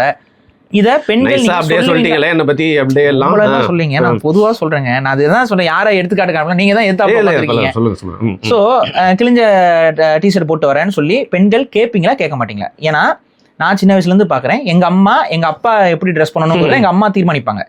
ஏங்க இந்த கல்யாணத்துக்கு இந்த ட்ரெஸ் போடுங்க, இங்க நம்ம போறதுக்கு இந்த ட்ரெஸ் போடுங்க, இங்க வந்து வேட்டி சட்டை போடுங்க. அன்பும் உரிமையும் அது, புரியுதா? இது வந்து எங்க அம்மா வந்து எங்க அப்பாவுக்கு சொல்றதை நான் சின்ன வயசுல இருந்து பாத்துட்டு இருக்கேன். இது வந்து யதார்த்தம். ஒரு குடும்பத்துல பெண்கள் வந்து எங்க அம்மா எனக்கு தான் சொல்லுவாங்க, தம்பி இது இந்த ட்ரெஸ்ஸை போட்டு போ. இல்ல நிறைய பேர் எல்லாம் பிங்க் சட்டை ஒரு அதிகமா போடுறாரு, எதனால, அதெல்லாம் எங்க அம்மா வாங்கி கொடுக்குறது. ஸோ பேசிக்காக என்னன்னா, எங்கள் அம்மா ட்ரெஸ் எடுக்கிறதுலாம் நான் பெருசாக வந்து ஆர்வம் காட்ட மாட்டேன். நான் போவேன், அவங்க அம்மாவும் எங்கள் அப்பாவும் தான் பார்த்து இதாக பண்ணுவாங்க. எங்கள் அம்மாவுக்கு எது பிடிக்குதோ அதுதான் ஃபைனலைஸ் ஆகும். அவங்களுக்கு என்ன கலர் பிடிக்குதோ அதை தான் மோஸ்ட்டாக போடுற மாதிரி. 90% ஆஃப் த 90 கூட இல்லை 99% ஆஃப் த உடைகள் நான் உடுத்துவது எங்கள் அம்மா எனக்கு எடுத்து கொடுத்தது தான். எங்கள் அம்மாவோட செலெக்ஷன் தான். அவங்க தான் வந்து எடுப்பாங்க, இந்த ட்ரெஸ் நல்லா இருக்கு, இந்த கலர் அவர்கிட்ட இல்லை, இந்த கலர் வாங்கு, அந்த இது வாங்கு, இந்த பேட்டர்ன் நல்லா இருக்கும், அந்த பேட்டர்ன். எல்லா ட்ரெஸ்ஸுமே பெரும்பான்மையான ட்ரெஸ் 1-2 தான் நான் வந்து நானா எடுத்திருப்பேன். அதே எங்கள் அம்மா எங்கேயாவது வெளியூர்ல இருக்கிற டைம்ல எங்கேயாவது போய் எடுத்துட்டு வா, அப்படிதான் நான் அந்த கருப்பு சட்டை ஏதாவது 1-2 சட்டை, கருப்பு சட்டை அப்படிதான் உள்ள வரும். அவங்க எடுக்க விட மாட்டாங்க, கருப்பு சட்டையெல்லாம் எடுக்க விட மாட்டாங்க. அதே போல பியூர் ஒயிட் எடுக்க விட மாட்டாங்க. ஆமா, ஏன்னா என்ன வந்து அது வந்து டல்லா காட்டும்னு சொல்லிட்டு அவங்க வந்து அதை எடுக்க விட மாட்டாங்க. என்ன பிரைட்டா காட்டுற மாதிரி ட்ரெஸ் தான் அவங்க எடுப்பாங்க. இதெல்லாம் அவங்க சின்ன வயசுல இருந்து எனக்கு அப்படியே பழகிருச்சு. நான் எனக்கு அது பொருட்படுத்துறது இல்லை. இப்ப இதே மாதிரி பெண்கள் வந்து அவங்க ஹஸ்பண்ட் எப்படி வரணும், என்ன மாதிரி ட்ரெஸ் போடணும். இப்போ என் ஒய்ஃபை என்கிட்ட சொல்லுவாங்க, இந்த ட்ரெஸ் போடுங்க, அந்த ட்ரெஸ் போடுங்க. இப்ப இதுல ஏதாவது தப்பா நம்ம என்னைக்கா ஃபீல் பண்ணிருக்கோமா? இல்ல, உரிமை, அன்பு. அவங்க சொல்லுவாங்க, நமக்கு அதுல மாற்று ஒப்பீனியன் இருந்தாலும் சரி, ஓகே அவங்க சொல்றாங்க நல்லா இருக்கும் அப்படின்னு சொல்லிட்டு நம்ம ஒரு எடுத்துக்கணும். இது ஆண்கள் வந்து எல்லாரும் எக்ஸ்பீரியன்ஸ் பண்ணிருப்பீங்க. பெண்களும் நீங்க சொல்லாமலாம் இருக்கேன்னு பொய் புழுகாதீங்க. கண்டிப்பா உங்க கணவர்கிட்டயோ உங்க மகன்கள் கிட்டயோ அண்ணங்க கிட்டயோ நீங்க இப்படி ட்ரெஸ் பண்ணு அப்படி ட்ரெஸ் பண்ணுன்னு சொல்லி அட்வைஸ் பண்ணுவீங்க. எதுக்கு பண்றீங்க? ஏன்னா நம்மளுக்கு பிடிச்சவங்க பார்க்க நல்லா இருக்கணும், நம்ம கூட வரும்போது நல்லா இருக்கணும். ஆமா, இப்ப அவங்கள எல்லாரும் மதிச்சாதான் இவங்க நமக்கான ஒரு மரியாதையும் அது கூட கலந்துருக்கு.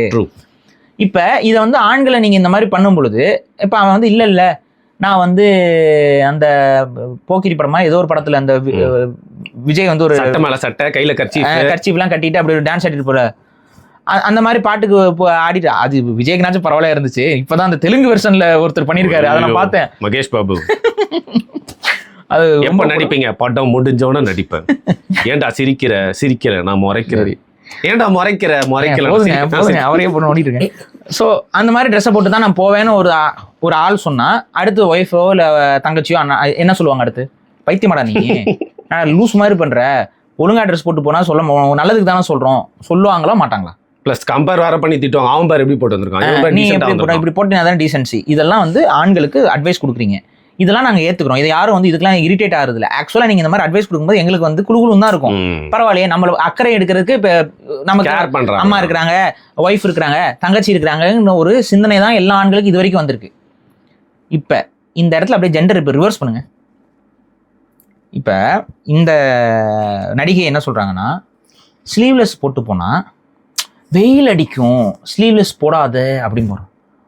சுடிதாரில் உனக்கு ரொம்ப நல்லா இருக்கு அப்படின்னு அவர் சொல்லுவாராம். அதனால கடைசியில் பார்த்தா சுடிதாராவா இருக்கான்.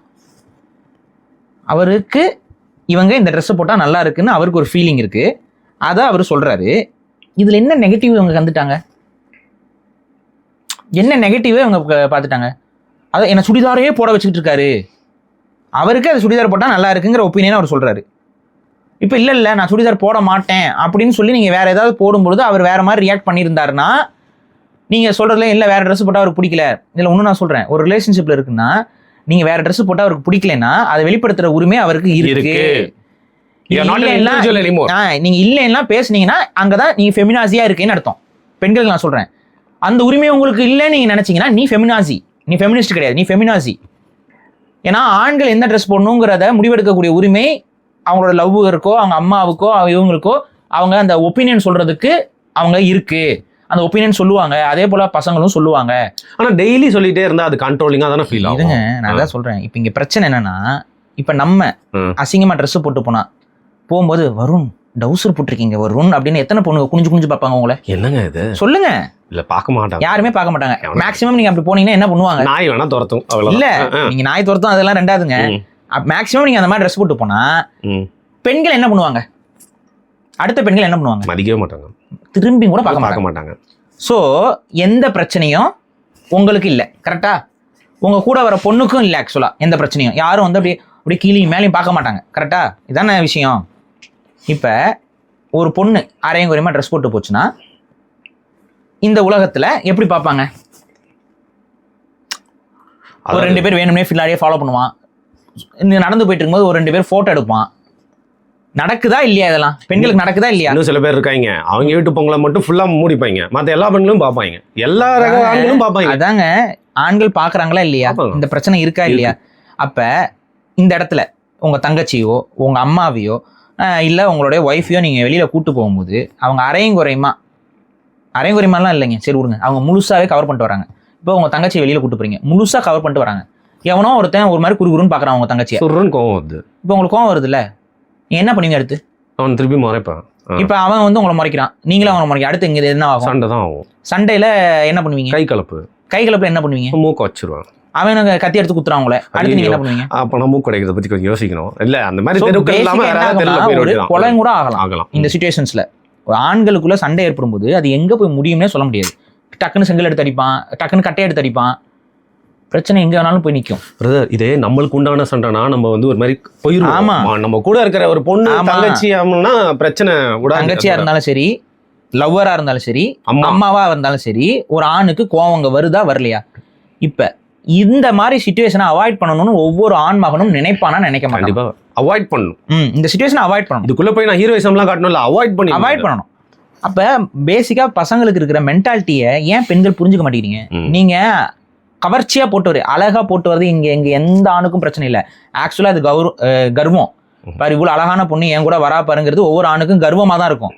ஆனா ஒரு கவர்ச்சியான ட்ரெஸ்ஸை ஒரு பொண்ணு போட்டு வராங்கன்னா எவனோ பாரு எவ்வளோ செக்ஸியான கேர்ள் சொல்லிக்கிறதுக்கு கூசும்.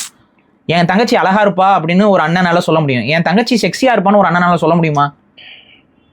என் பொண்ணு வந்து அழகா இருப்பான்னு ஒரு அப்பாவால சொல்ல முடியல. என் பொண்ணு வந்து செக்ஸியா இருப்பான்னு எங்க அப்பாவால சொல்ல முடியுமா? அவை குறிப்புல இருந்து இந்த வார்த்தையை கொஞ்சம் அப்ப இல்ல இந்த இவங்களுக்கு இவங்களோட இடத்துக்கு போய் சொன்னாதாங்க புரியுது. சில இடங்கள்ல வந்து அது சொன்னாதான் புரியுது.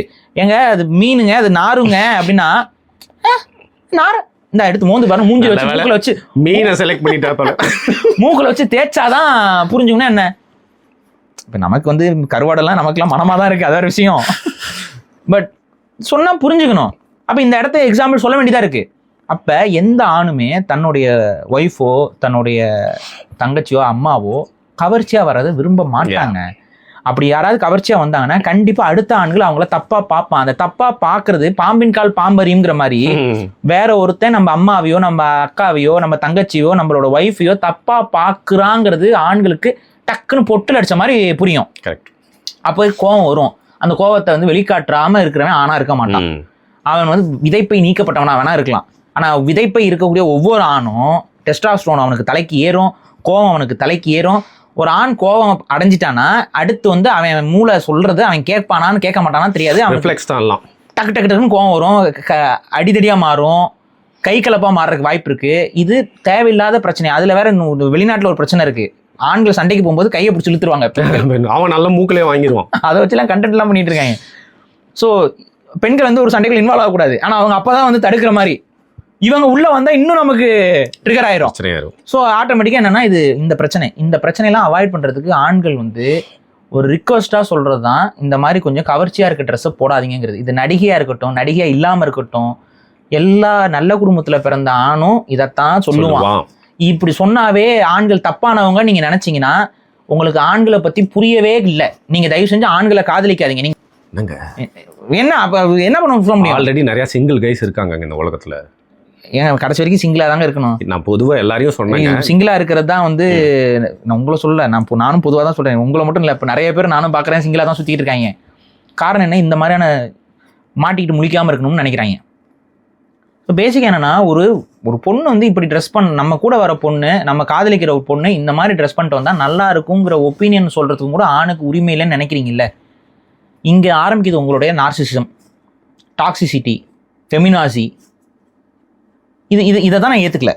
இன்னொன்று சொல்கிறாங்க, ரிலேஷன்ஷிப்குள்ளே போன 3 மாதத்துலேயே நிச்சயம் பேசுகிறாங்க. அது கன்ஃபைன்டாக ஆக்குற மாதிரி இல்லை, அடக்குமுறையாக தெரியுது. இது எவ்வளோ நாள் ஊர் சுற்றணும் எனக்கு புரியல. எவ்வளோ நாள் ஊர் சுற்றணும், எவ்வளோ நாள் ட்ரையல் பார்க்கணும், எவ்வளோ நாள் வந்து அவுட்டிங் போகணும், எவ்வளோ நாள் கிசுவே மெயின்டைன் பண்ணணும். ஒரு தேசிய ஒரு பையன் ஆக்சுவலாக ஒரு பொண்ணை கல்யாணம் பண்ணிக்கிட்டு அந்த ரிலேஷன்ஷிப்பை பப்ளிக்காக ஆக்குறான் அப்படின்னா அதிகமாக சந்தோஷப்படுறது யாராக இருக்கும்னா காதலிக்கிற பொண்ணாதான். இல்லை இவனை நம்ம கல்யாணம் பண்ணக்கூடாதுங்கிற எண்ணத்தில் இருக்கிற பொண்ணுங்க மட்டும்தான் அதுக்கு தடையாக இருப்பாங்க. ஏன்னா பெண்களுக்கு வந்து செக்யூரிட்டி அப்படின்னு வரும்போது டக்குன்னு அவங்க முடிவெடுத்துருவாங்க. இவ்வளோதான் விஷயம். நம்ம தான் வந்துட்டு எப்படி ஒரு பிள்ளைய இழுத்துட்டு போயிட்டு என்ன பண்றது, எப்படி வாழ்றது, நமக்கு இப்போ பொருளாதாரம் இருக்காது, இதெல்லாம் பொறுப்பான ஆண் யோசிப்பான். பொறுப்பில்லாதக்கு இருக்கேன் போயிட்டு அவன் எதுக்கு யூஸ் பண்ணணுமோ அதுக்கு யூஸ் பண்ணிட்டு கழட்டி விட்டுருவான். ஸோ இதான் நடக்குது, இதான் நடந்துகிட்டு இருக்கு நிறைய இடத்துல. அப்ப ஒரு பொண்ணு வந்து நமக்கு ஒருத்தன் செக்யூரிட்டி பண்றான், அதாவது நம்மளை கல்யாணம் பண்ணிக்கிறேன்னு ஒரு உத்தரவாதத்தை கொடுக்குறாங்கும் பொழுதே பெண்கள் எத்தனை பேர் அந்த விஷயத்திற்கு ஏமாறுகிறார்கள். கல்யாணம் மட்டும் நல்லா வாழ்றவங்களும் இருக்காங்க. அப்ப அதுக்கு உடனே அக்செப்ட் பண்ணிக்கிறவங்க தான் கரெக்டா இருக்கும். இப்போ லவ் பண்ணுறாங்களாம், உடனே அவங்க அப்பா அம்மா கிட்ட இன்ட்ரடியூஸ் பண்ணி இந்த பொண்ணு நானும் ரிலேஷன்ஷிப்ல இருக்கோன்னு சொல்றது நல்ல பழக்கம் தானேங்க. என்னடா எதிர்பார்க்குறீங்க ஆண்கள்ட்ட இருந்து? என்னதாண்டா உங்க பிரச்சனை? என்ன தாண்டியும் உங்க பிரச்சனை? தாண்டா உங்க பிரச்சனை இல்லை, என்ன தாண்டியும் உங்க பிரச்சனை? என்ன பிரச்சனை இதுல? அவங்க அப்பா அம்மா கிட்ட இந்த பொண்ணை நான் காதலிக்கிறேன்னு ஒருத்தன் வந்து வெளிப்படுத்துறான் அப்படின்னா அது ஒரு பாசிட்டிவா தானே நீங்க பார்க்கணும். அந்த இடத்துல உங்களுக்கு வந்து கமிட்மெண்ட் ஃபோபியா வருதுன்னா நீ என்ன ஐடியால அவன் கூட சுத்திட்டு இருந்த? அவங்க கூட சுத்திட்டு இருந்த? இவ்வளவுதான் கேள்வி. அப்படியே ஜாலியா இருந்துட்டு அப்படியே கழட்டி விட்டு போலான்ட்டு இருந்தியா? இல்ல இப்போ இவனை யூஸ் பண்ணி நம்ம சில படங்கள் நடிச்சுக்கலாம், அடுத்து வேற ஒருத்தனை யூஸ் பண்ணி வேற ஒரு படங்கள் நடிச்சுக்கலான்னு பிளான் பண்ணியா? என்ன யோசனையில் இருந்த நீ? இந்த கேள்வி வருது இல்ல. அதாவது காரணங்களே நமக்கு எரிச்சலா இருக்குது. ஏங்க அவர் வந்து என்ன அடிச்சிட்டாருங்க, என்னை வந்து கெட்ட வார்த்தை திட்டாருங்க அப்படின்னா அது என்ன பரவாயில்ல. சில நேரம் அம்பியா இருக்கிறாராம், சில நேரம் அந்நியனா இருக்காராம், சில நேரம் இவங்க ஜெஸியா இருக்காங்க, சில நேரம் நீதாம்பரியா இருக்காங்க, சில நேரம் காதாம்பரியா. எல்லா நேரமும் அது ஜெஸியா தான் இருக்காங்களா? எல்லா நேரமும் ஜெஸியா தான் சுத்திட்டாளே. பைத்தியக்காரி ஜெஸியா இருக்கிறது பைத்தியக்காரி. அந்த கேரக்டர் வந்து ஒரு பைத்தியக்கார கேரக்டர். அதுவே திட்டும், அதுவே மன்னிப்பு கேட்கும், அதுவே திரும்ப வந்து மன்னிப்பு கேட்கும், திரும்ப வந்து மன்னிப்பு கேட்கும். படம் ஃபுல்லா அப்படியே ஓடி ஏதோ நம்ம சிம்பு நடிச்சதுனால பார்த்துட்டு உட்காந்துட்டு இருக்கீங்க. மனுஷன் நம்ம வெறுப்பேத்தாம காப்பிட்டு போயிட்டாரு. பாவம் சிம்பு. வேற யாராவது நடிச்சிருந்தாங்கன்னா நம்ம வந்து நடிகர் மேலேயே கோவப்பட்டிருப்போம். இன்னும் ஓடிட்டு இருக்கு டெய்லி ஒரு ஷோ விஆர் மால்ல இன்னும் ஓடிட்டு இருக்குங்க. என்னது அந்த படம் தெரியுமா உங்களுக்கு? என்னங்க சொல்றீங்க? சைடுல ஒரு ப்ரொமோஷன் போட்டோம். ஆமாங்க, விடிவி படம் டெய்லி ஓடிட்டு இருக்கு.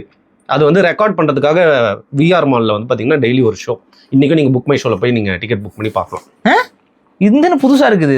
எத்தனை போய் சொல்றீங்களா? ஏங்க சத்தியமாங்க, எங்கால் படம் நடிக்க மாட்டாருன்னு சொல்லிட்டு அவங்க அந்த படத்தையே ஃபுல்லா ஓட்டுனே இருக்காங்க. அது உங்க நிலைமை அந்த அளவுக்கு மோசமா இருக்குன்னு வரும். அரசன் வர வரைக்கும் எல்லாம் ஆடுவீங்க. அதுக்கு மேல எங்க ஆட்சி தான். ஏன் தக் லைஃப் போட வேண்டியதானே? ஏங்க நீங்க தக் லைஃப் ஓட்டலாமேங்க. அதுக்காக பேசாதீங்க. ஏன்னா டாக்ஸிக் படமும் அந்த மாதிரி ஒரு கதை தான் பேசிக்கிறாங்க. எனக்கு இது மட்டும் புரியல பாரி. இவங்க டாக்ஸிக்கா காட்டுற ஹீரோஸை வந்து மேஷோ மேன்லிங்கிறாங்க. அதுக்கப்புறம் டாக்ஸிக் பையனை தேடி வந்து போறாங்க. கடைசியில் வந்து பார்த்தீங்கன்னா நார்சிசிஸ்டா இருக்கான் அப்படிங்கிற மாதிரி ஒன்று வைக்கிறாங்க. என்னதான் பிடிக்கும்னே தெரியலையே. அவங்களை பொறுத்த வரைக்கும் என்னன்னா அடிமை எதிர்பார்க்குறாங்க. ஆண் அடிமை, ஆண் அடிமை. இந்த ஆண் அடிமையெல்லாம் இருக்க மாட்டாங்க. ஆண்கள் அடிமையும் கிடையாது. அதில் புரிஞ்சுக்கோங்க. ஈக்குவலாக பார்க்குறீங்களா? ஈக்குவலாக பாருங்க. அதாவது தேவைப்படும் போது தலைக்கு மேலே ஏறிக்கிறது, தேவைப்படாத போது என்னை ஏறி மிதிக்கிறாங்கிறது, இவங்களுக்கு தேவைப்படும் போது வந்து ஐயோ அப்படிங்கிறது, இதெல்லாம் பண்ணாதீங்க. ஈக்குவலாக இருந்தால் ஈக்குவலாக நின்றுக்கோங்க. உங்களுக்கு என்ன சட்டங்கள் பொருந்துமோ அதே தான் எங்களுக்கும் பொருந்தும். உங்களுக்கு என்ன ஃபீலிங்ஸோ அதே தான் எங்களுக்கும் ஃபீலிங்ஸு. இவங்களுக்கு அவங்க ஃபேமிலி முக்கியமாக இருக்கும், நமக்கு நம்ம ஃபேமிலி முக்கியமாக இருக்கணும். ஆனால் இவங்க என்ன பண்ணுவாங்க, அவங்களுக்கு அவங்க ஃபேமிலி முக்கியமாக இருக்கும், ஆனால் நம்ம ஃபேமிலியை வந்து முக்கியமாக இருக்கக்கூடாது.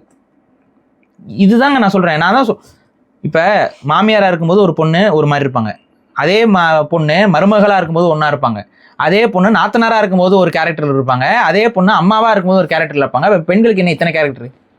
இப்போ ஆம்பளைகளை பாருங்க, வித்தியாசமே தெரியாது. அப்பா என்ன பண்ணுவான்? கண்டிப்பான். அண்ணன் என்ன பண்ணுவான்? கண்டிப்பான். காதலை என்ன பண்ணுவான்? கண்டிப்பான். வேற என்ன ரிலேஷன்ஸ் இருக்கு? சித்தப்பா என்ன பண்ணுவாரு? நீங்கள் ஒன்றும் பெருசாக வித்தியாசமே பார்க்க முடியாது ஆண்கள்கிட்ட. ஆண்கள் வந்து ஒரு மாதிரி ஒரு அச்சுல வார்த்தை மாதிரி தான் எல்லா ஆண்களும் இருப்பாங்க. அவங்களுக்கு எல்லாம் தெரியும். இதில் என்னன்னா ஏமாத்திரம் இருப்பான், நடிச்சுட்டு ஏமாத்திரம் இருப்பான். நல்லவன் கெட்டவங்கிற வேரியேஷன் மட்டும்தான் இருக்கும். ஆனால் பெண்களை வந்து நீங்கள் நல்லவங்க கெட்டவங்க யாரு என்னன்னு உங்களால் பிரிச்சே பார்க்க முடியாத அளவுக்கு காம்ப்ளெக்ஸ் டைமண்ட் மாதிரி. அதான் ஒன்றும் புரியாது நமக்கு, என்னன்னே தெரியாது. ஒரு மாதிரி இப்படி சொல்லுவாங்க, அப்புறம் அவங்களுக்கு தேவைப்படும்போது அவங்க மாறிக்குவாங்க. அப்போ எனக்கு என்ன பொறுத்த வரைக்கும் இந்த அனுபமா இவங்க பேசின அந்த பேச்சில் முழுக்க வந்துட்டு ஒரு டாக்ஸிக் ஃபெமினிசம் தான் வெளிப்பட்டுச்சு. அவங்க என்ன பண்ணுறாங்கன்னா ரொம்ப செல்ஃபிஷாக தன்னோட பேரை பாதுகாத்துக்கணும், பிஆர் பண்ணுறாங்க. தன்னோட பேரை பாதுகாத்துக்கணும். பேசிக்கா ஏதோ பிஆர் ஏஜென்சி பின்னாடி வேலை பார்க்குது. ப்ரமோஷன் எப்படிங்க அடிச்சு சொல்றேன், பிஆர் ஏஜென்சி ஏதோ பின்னாடி இருந்து இந்த அம்மாவோட இந்த கருத்தை கொண்டு வந்து பரப்புறாங்க. எனக்கும் அந்த சந்தேகம் இருக்கு. ஏன்னா இதை பத்தி நான் ஒரு வீடியோ பற்றி என் கருத்தை சொன்னா, நான் கேரளாவில் இருக்கேனா தமிழ்நாட்டில் இருக்கேனே எனக்கு தெரியல. எல்லாம் வந்து அந்த கடிச்சு கொதறிட்டு இருக்காங்க. ஏன்னா இப்போ பிஆர் ஏஜென்சி ஏதோ பேக்கப்ல இருந்து இது பண்ணிட்டு இருக்கு. நான் கேட்கறது ஒண்ணுதான், பப்ளிக்காவே பண்ணாத ஒரு ரிலேஷன்ஷிப்புக்கு பிரேக்கப் மட்டும் ஏன் பப்ளிக்ல வருது? நீங்க அப்ப ரிலேஷன்ஷிப்ல இருக்கிறத பப்ளிக் பண்ணீங்களா? அதையே பண்ண அப்ப இதை மட்டும் ஏன் பண்றீங்கன்னா உங்களோட இமேஜை பாதுகாத்துக்கிறதுக்கு பழியை தூக்கி ஒரு நடிகர் மேல முழுசா போட்டு போறீங்க. இப்ப அவர் என்ன பண்ணணும்? அடுத்து வந்து அவரை கரெக்டா பண்ணணும்னா அது கண்டுக்காம அப்படியே போயிடணும், எதுவுமே பேசாம இருக்கணும். இப்ப அவர் ஏதாவது ஒன்று பேசினா உடனே என்ன பண்ணுவீங்க? விக்டிம் கார்டு, பெண், அதான் விக்டிம் கார்டு, அதுதான் கண்ணீர் வெப்பன், எல்லாத்தையும் தூக்கிட்டு வந்து போட்டு தாக்குன்னு தாக்குவீங்க. அதுக்கப்புறம் 4 மகளிர் அமைப்புகள் வந்து இறங்கி பெண்களுக்கு எதிரான சதி, இது ஐயோ இந்தியா அப்படி வல்லரசு ஆகும், பாரத தாய்க்கு ஏற்பட்ட அவமானம் அப்படின்னு போட்டு இது பண்ணிடுவாங்க. இன்னொன்று, இந்த நடிகைகளாக இருக்கக்கூடிய பெண்களுக்கு இன்னொரு பிரச்சனை இருக்கு.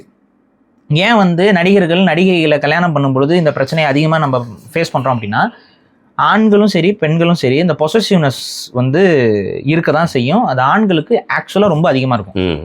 பெண்களை விடவே ஆண்களோட உளவியலை பொறுத்த வரைக்கும், இதை நீங்கள் எந்த உளவியல் டாக்டர்கிட்ட வேணாலும் போய் கேளுங்க, பொசசிவ்னஸ் வந்து ஆண்களுக்கு கொஞ்சம் அதிகம். ஏன்னா நேச்சர் வந்து அவர் தான் உருவாக்கப்பட்டிருக்கு.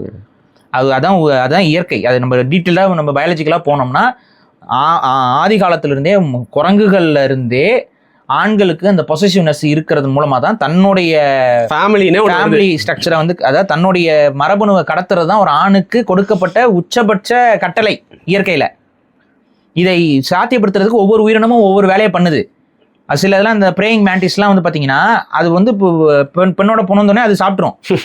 பிளாக் விடோ ஸ்பைடர் வந்து செக்ஸ் வச்ச உடனே ஆணை போட்டு சாப்பிட்ரும். அப்படி சாப்பிட்ருன்னு தெரிஞ்சாலும் அந்த ஆண் ஸ்பைடர் வேற வழி இல்லாமல் நம்மளோட ஜீனை அடுத்த ஜென்ரேஷனுக்கு கடத்தணும், போய் தான் ஆகணும்னு அந்த ரிஸ்க் எடுக்குது. அவ்வளோ ரிஸ்க் எடுத்து தன்னோட ஜீனை கடத்துறது தான் அதோட வேலையாகவே இருக்கு. புரியுதுங்களா? ஸோ இது ஆண் வர்க்கம்ங்கிறது வந்து தன்னோட ஜீனை கடத்தணும். அப்போ தான் ஜீனை கடத்தணும்னா அடுத்த ஆண்கள் வந்து உள்ளே வரக்கூடாது, இந்த ரிலேஷன்ஷிப்பில் வரக்கூடாது. அப்போ ஆட்டோமேட்டிக்காக பொசசிவ்னஸ்ஸு, இதை நம்ம இன்னும் பயாலஜிக்கலாக நான் பேசணும்னா பேசிக்கிட்டே இருக்கலாம். புரியுதுங்களா? நம்மளோட உடலில் இருக்கக்கூடிய சில உருவங்களே இதற்கு தகுந்தாற்போல் தான் யோசிச்சுட்டு இருந்தேன், இதற்கு தகுந்தாற்போல் தான் வடிவமைக்கப்பட்டிருக்கு. புரியுதா? ஸோ ஆண்களை பொறுத்த வரைக்கும் தன்னுடைய மரபணு அந்த இடத்துல குழந்தையாக அடுத்த வாரிசாக மாறணுங்கிறது தான் அல்டிமேட் எய்மாக இருக்கும் ஒரு ஆணுக்கு. அது மனிதர்கள் மாதிரியான சூழலில் ஆண்களோட இந்த பொசசிவ்னஸ் வந்து ரொம்பவே ஸ்ட்ராங்காக இருக்கும். அடுத்த ஆண்களை நெருங்க விடமாட்டான். நாகரிகம் அடையாமல் இருந்த காலகட்டத்தில் மற்ற ஆண்லாம் பக்கத்தில் வந்தானா கொலை தான், அடித்து கொன்றும். ஒரு ஸ்ட்ராங்காக இருக்க குரங்கு வந்து இன்னொரு குரங்கு, ஒரு ஆண் குரங்கு வந்து பக்கத்தில் வந்துச்சுன்னா போட்டு அடித்து கொன்றுரும். கொலையில் போய் முடிஞ்சிட்டு இருந்துச்சு. குடும்பங்களை பாதுகாக்கிறது அந்த அளவுக்கு கஷ்டம். அதுக்கப்புறம் குழந்தைய பிறந்தா தான் குழந்தைய பாதுகாக்கிறதுக்கு அது படாதபாடு படும். அப்படிலாம் பட்டு தான் இந்த ஜென்ரேஷன் உருவாகி மனுஷனா மாதிரி கொஞ்சம் கொஞ்சமாக புரிதல் வந்து பிறர்மனை நோக்கா பேராண்மைன்னா ஏன் சொல்லி வச்சிருக்காங்கன்னா, இந்த மாதிரியான சில செட் ஆஃப் ரூல்ஸ் வச்சாதான் மனுஷன் பக்கத்தில் வாழ முடியுங்கிறதுக்காக தான் இதெல்லாம். அப்போ இந்த பொசிஷனஸ் வந்து எங்களுக்குள்ள ஆண்களுக்குள்ள இருக்கக்கூடிய ஒரு விஷயம். இதை நாம் ஏற்றுக்கொண்டு தான் ஆக வேண்டும். இதை அந்த அனுப்பாமாவும் புரிஞ்சுக்கிட்டு தான் இருக்கணும். அதை புரியாமல் வந்து நீங்கள் படித்து மற்ற இதெல்லாம் படித்து பிரயோஜனம் கிடையாது. அப்போ நீங்கள் போயிட்டு ஒருத்தன் வாயை போய்ட்டு சப்புன்னு சப்பிக்கிட்டு இருந்தீங்கன்னா எந்த ஆணுக்கு கோவம் வருமா வராதா சொல்லுங்க நீங்கள்? இல்லைங்க, அவர் ஏதாவது ஹார்ட் அட்டாக்ல கீழே விழுந்தோன்னே ட்ரீட்மெண்ட் கொடுக்கறதுக்காக பண்ணியிருப்பாங்க. நீங்கள் அவர் கீழே விழுகல, அவர் நல்லா நின்றுட்டு இருக்காங்களா சார்? அவர் நின்றுட்டு இருக்கும்போது நீங்கள் பாஞ்சு போயில சப்புறீங்க வாயை. அப்போ என்ன வேணாலும் நடிக்கலாம், எப்படி வேணாலும் நடிக்கலாம், அதில் எந்த வரையறும் இல்லை. நடிப்புங்க, அது ப்ரொஃபஷனுங்க. அப்படின்னா அப்புறம் ரிலேஷன்ஷிப்பில் பாதிப்பு வருமா வராதா? ஒரு நடிகருக்கு இதில் என்னங்க பிரச்சனைனா, இப்போ இவர் எந்த அளவுக்கு உங்களை கண்ட்ரோல் பண்ணுறாலோ அதே கண்ட்ரோல் நீங்கள் அவர் மேலே பண்ணலாம். அதுக்கான ஸ்பேஸ் அவர் கொடுக்கணும். என்ன வந்து இந்த மாதிரி அசிங்கமாக நடிக்கக்கூடாதுன்னு நீ சொல்கிறீங்கன்னா, நீ அசிங்கமாக நடிக்காதுன்னு சொல்கிற வரைக்கும் உங்களுக்கு மியூச்சுவலான புரிமை இருக்குது. இல்லை நீ நம்ம அசிங்கமாக நடிக்கக்கூடாதுன்னு நீ சொல்லவே கூடாதுன்னு சொல்கிறதுக்கு எந்த ரிலேஷன்ஷிப்லையுமே இது இல்லை. நான் அசிங்கமாக நடிக்கக்கூடாதுன்னா நீ அசிங்கமாக நடிக்காது, பிரச்சனை முடிஞ்சுதா? இல்லை நீ வந்து கண்ட்ரோல் பண்ணக்கூடாது, நான் அப்படி தான் அசிங்கமாக நடிப்பேன் அப்படின்னா இது என்ன மாதிரியான உளவியல் இது? அதுக்கப்புறம் எனக்கு சான்ஸே கிடைக்கலன்னு அதையும் சொல்கிறாங்க, இன்டர்வியூலே சொல்கிறாங்க. அவங்களே சொல்கிறாங்க எனக்கு வந்து சான்ஸே இல்லை, அவர் வந்து இந்த படத்துக்கு போகாத அந்த படத்துக்கு போகாத. அது பேசிக்காக என்னன்னா, டிராகன் இவங்க ஒரு படத்தில் நடித்தாங்க, அந்த படத்தில் இது வேணாம் அது வேணான்னு அவர் வந்து இன்வால்வ் ஆகிறாரு அப்படிங்கிறது. பட் ப்ரொஃபஷனல் லைஃப்பில் இன்வால்வ் ஆகுறதுங்கிறத நானும் சப்போர்ட் பண்ணல. அவங்க நடிக்கிறது இது பண்ணுறது. ஆனால் அந்த நடிக்கிறதுக்கு ஒரு வரம்பை வந்து அவர் சொல்கிறாரு அப்படின்னா அதை நான் புரிஞ்சுக்கிறேன்.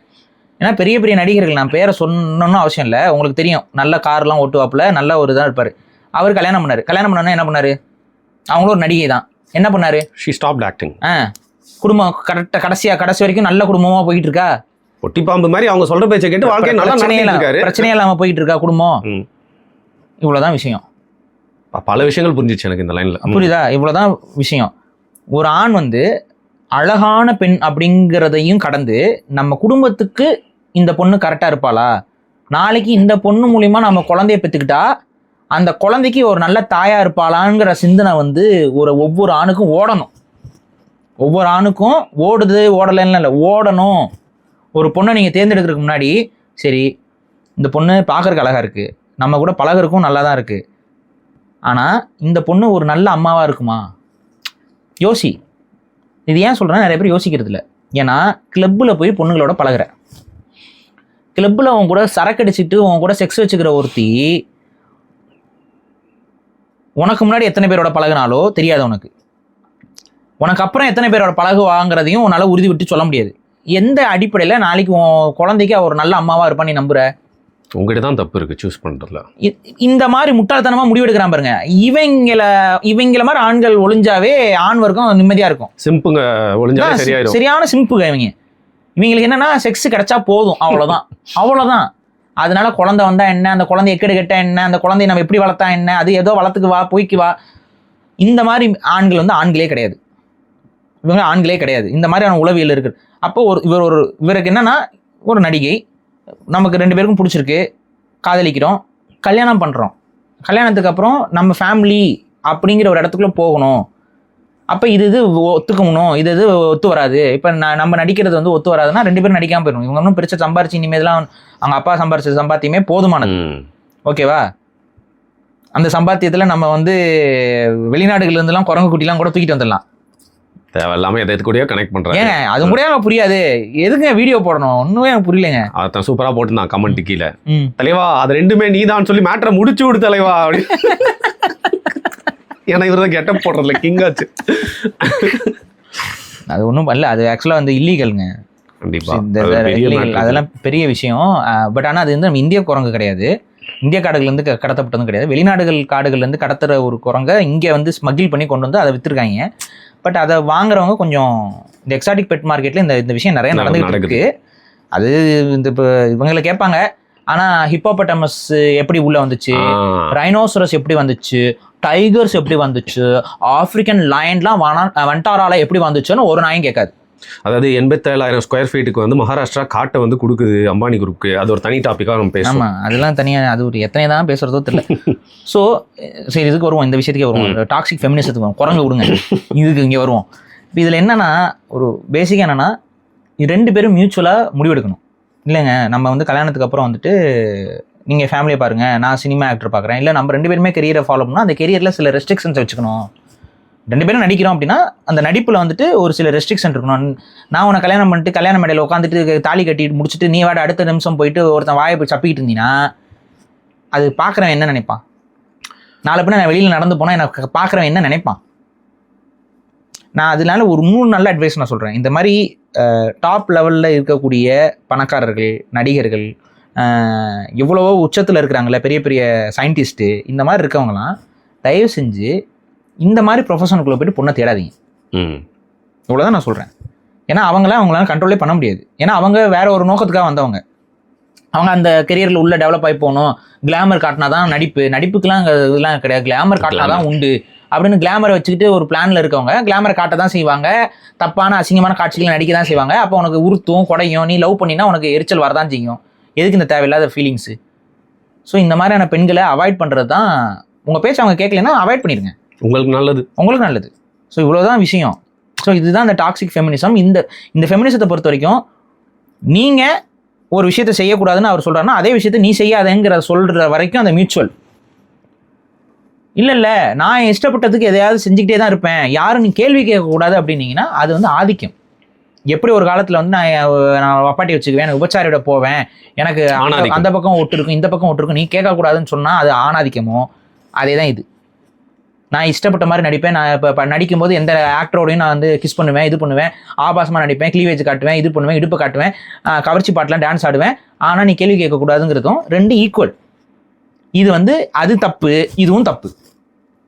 அது அடுத்து ஒரு ப்ரைவேட்டாக இருந்த ஒரு ரிலேஷன்ஷிப்பை பப்ளிக் பண்ணி அந்த பப்ளிக் பண்ணது மட்டும் இல்லாமல் அதை ஒரு ஆண் மேலே ஒரு முழு ஹேட்ரடாக திருப்பி விடுறாங்க. அசிங்கத்தை வந்து நாளைக்கு இதை நம்பிக்கிட்டு இப்போ அவரோட லைஃப் யோசிங்க. இப்போ நாளைக்கு எந்த பொண்ணு வந்து அவரை நம்பும்? பர்சனல் லைஃப் அது ஒரு பிளாக்கேட் வந்துச்சுல, பிளாக்கேட் வந்துடும்ல. இப்போ நாளைக்கு வேற ஏதோ ஒரு ஆக்ட்ரஸ் கூட பார்க்கணும் இல்லைங்க, வேற ஏதோ ஒரு பொண்ணுங்க, வேற ஏதோ பொண்ணு வரும்போது இந்த பொண்ணு வந்து இப்படி தான் சொல்லுச்சு, ஒருவேளை அப்புறம் அப்படி தான் சொல்லுவாரோ.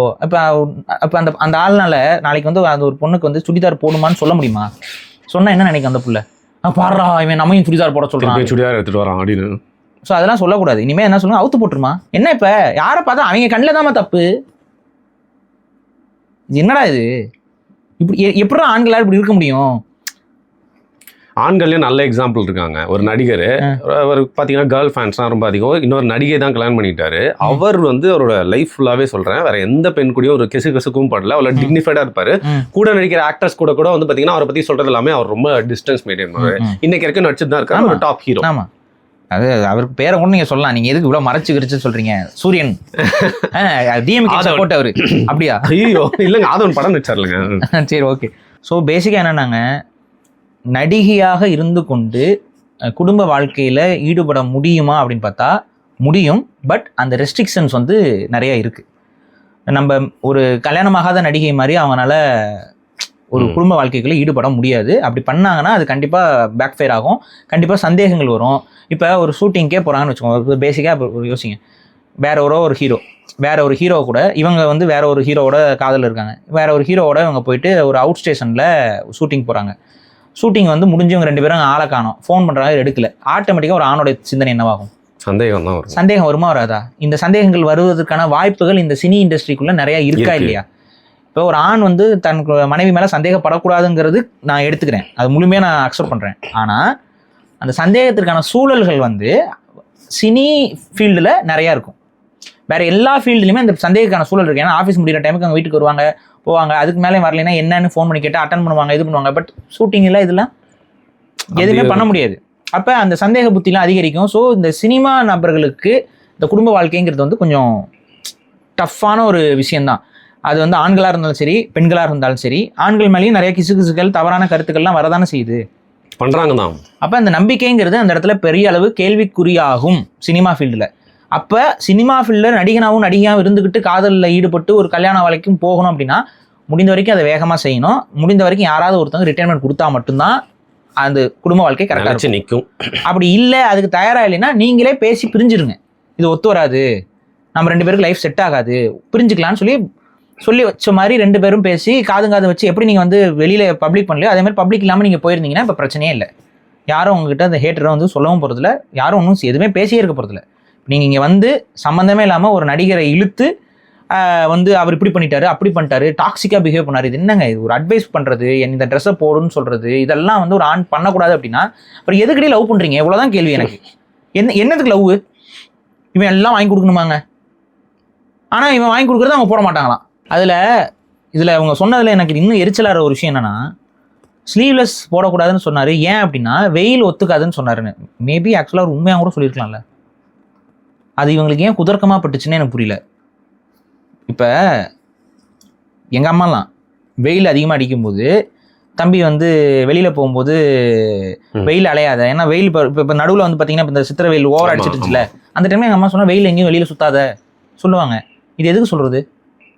அது வெயில் அலையும் போது தேவையில்லாத பிரச்சனைகள் வரும், வெளியில் சுற்றும் போது இதாக இருக்கும். அப்போ வந்துட்டு முழுசாக சரி அது அவங்க சொல்லணும்னு அவசியம் இல்லை. இன்றைக்கி சென்னையில் வண்டி ஓட்டிட்டு போகிறாங்களே பெண்கள், நம்ம பார்க்குறோம்ல, மூடிட்டு வெயில் அடிக்குது, என்ன எப்படி ஓட்டிட்டு போகிறாங்க? ஃபுல்லாக எல்லாம் கவர் பண்ணி. அப்போ யாராவது சொல்லி தான் கவர் பண்ணுறீங்களா? இதெல்லாம் கேரளாவா, சென்னை செல்ஃப் கேரில் நீங்களே என்ன பண்ணுறீங்க? கையில் ஃபுல்லாக ஸ்கூல்லாம் இங்கே ஆரம்பிச்சு சாக்ஸ் மாதிரி இப்படி ஒன்று போட்டிருக்கீங்க, இந்த பக்கம் ஆரம்பிச்சு போட்டிருக்கீங்க, பருதா மாதிரி ஒன்று போட்டு மூஞ்சி ஃபுல்லாக மறைச்சிருக்கீங்க, முழுசாக மறைச்சு அப்படி இப்படியே தான் போகிறீங்க, அந்த சோளக்காட்டு பொம்மை மாதிரி தான் போகிறீங்க. கரெக்டா? இது யார் சொல்லி பண்ணுறீங்க? நீங்கள் சொல்லலாம் செல்ஃப் கேர். இப்போ இதை யாராவது ஒருத்தவங்க உங்கள் அம்மாவோ உங்கள் அப்பாவோ இல்லை உங்கள் அண்ணனோ தம்பியோ சொன்னால் அது வந்து தப்பாயிருமா? அது மாதிரி சரி இப்போ வெயில் ரொம்ப அதிகமாக இருக்குது, ஃபுல் ஹேண்டாக போட்டு சொல்லிட்டா இது என்னங்க பெரிய தப்பா, குத்தமா? இல்லை நான் அவுத்து போட்டு தான் வருவேன், என் உடம்பை காட்டுறது தான் எனக்கு உரிமை. எனக்கு ரொம்ப அசிங்கமாக இருக்குங்க. எப்படி பெண்களோட உளவியல் இப்படி மாறுச்சு? என் உடம்பையும் நான் க்ளீவேஜை காட்டி, என் இடுப்பை காட்டி, என்னோட உடம்போட செக்ஷினஸை காட்டி தான் ஆண்கள் அட்டென்ஷனை என் பக்கம் நான் திருப்புவேங்கிற ஒரு உளவியல் பெண்களுக்கு வளர்ந்து வருத நம்ம என்னங்க சொல்ல முடியும்? இது எங்கெங்க கொண்டு போய் நிப்பாட்டோம் சொசைட்டியை? சின்ன குழந்தைங்க நான் பார்க்குறேன், ஒரு சின்ன குழந்தை அதுக்கு ஒரு ஐட்டம்ஸ் அங்கே போட்டு ஒரு ஆடை விட்டு ரீசெண்டாக வைரல் ஆச்சு, ஆடை விட்டுட்டு இருக்கானுங்க. அந்த பொண்ணோட ரியாக்ஷன்லாம் பார்த்தா நமக்கு பதறுது. என்னடா அந்த குழந்தைக்கு புரியுதா புரியலையா, அது என்ன பண்ணிட்டு இருக்குது அந்த பொண்ணு, என்ன ட்ரெஸ்ஸை போட்டு விட்டுருக்க அந்த பிள்ளைக்கு, என்ன பாட்டுக்கு ஆட விடுற? சின்ன வயசுலேருந்தே அந்த ஹைப்பர் செக்சுவலைசேஷன் ஆஃப் சில்ட்ரன் சொல்லி நான் பல இடங்களில் பேசியிருக்கேன். அதுதான் அது. இப்போ அந்த உளவியலே இவங்களாம் வளர்ந்து வந்துட்டாங்களோன்னு தோணுது எனக்கு.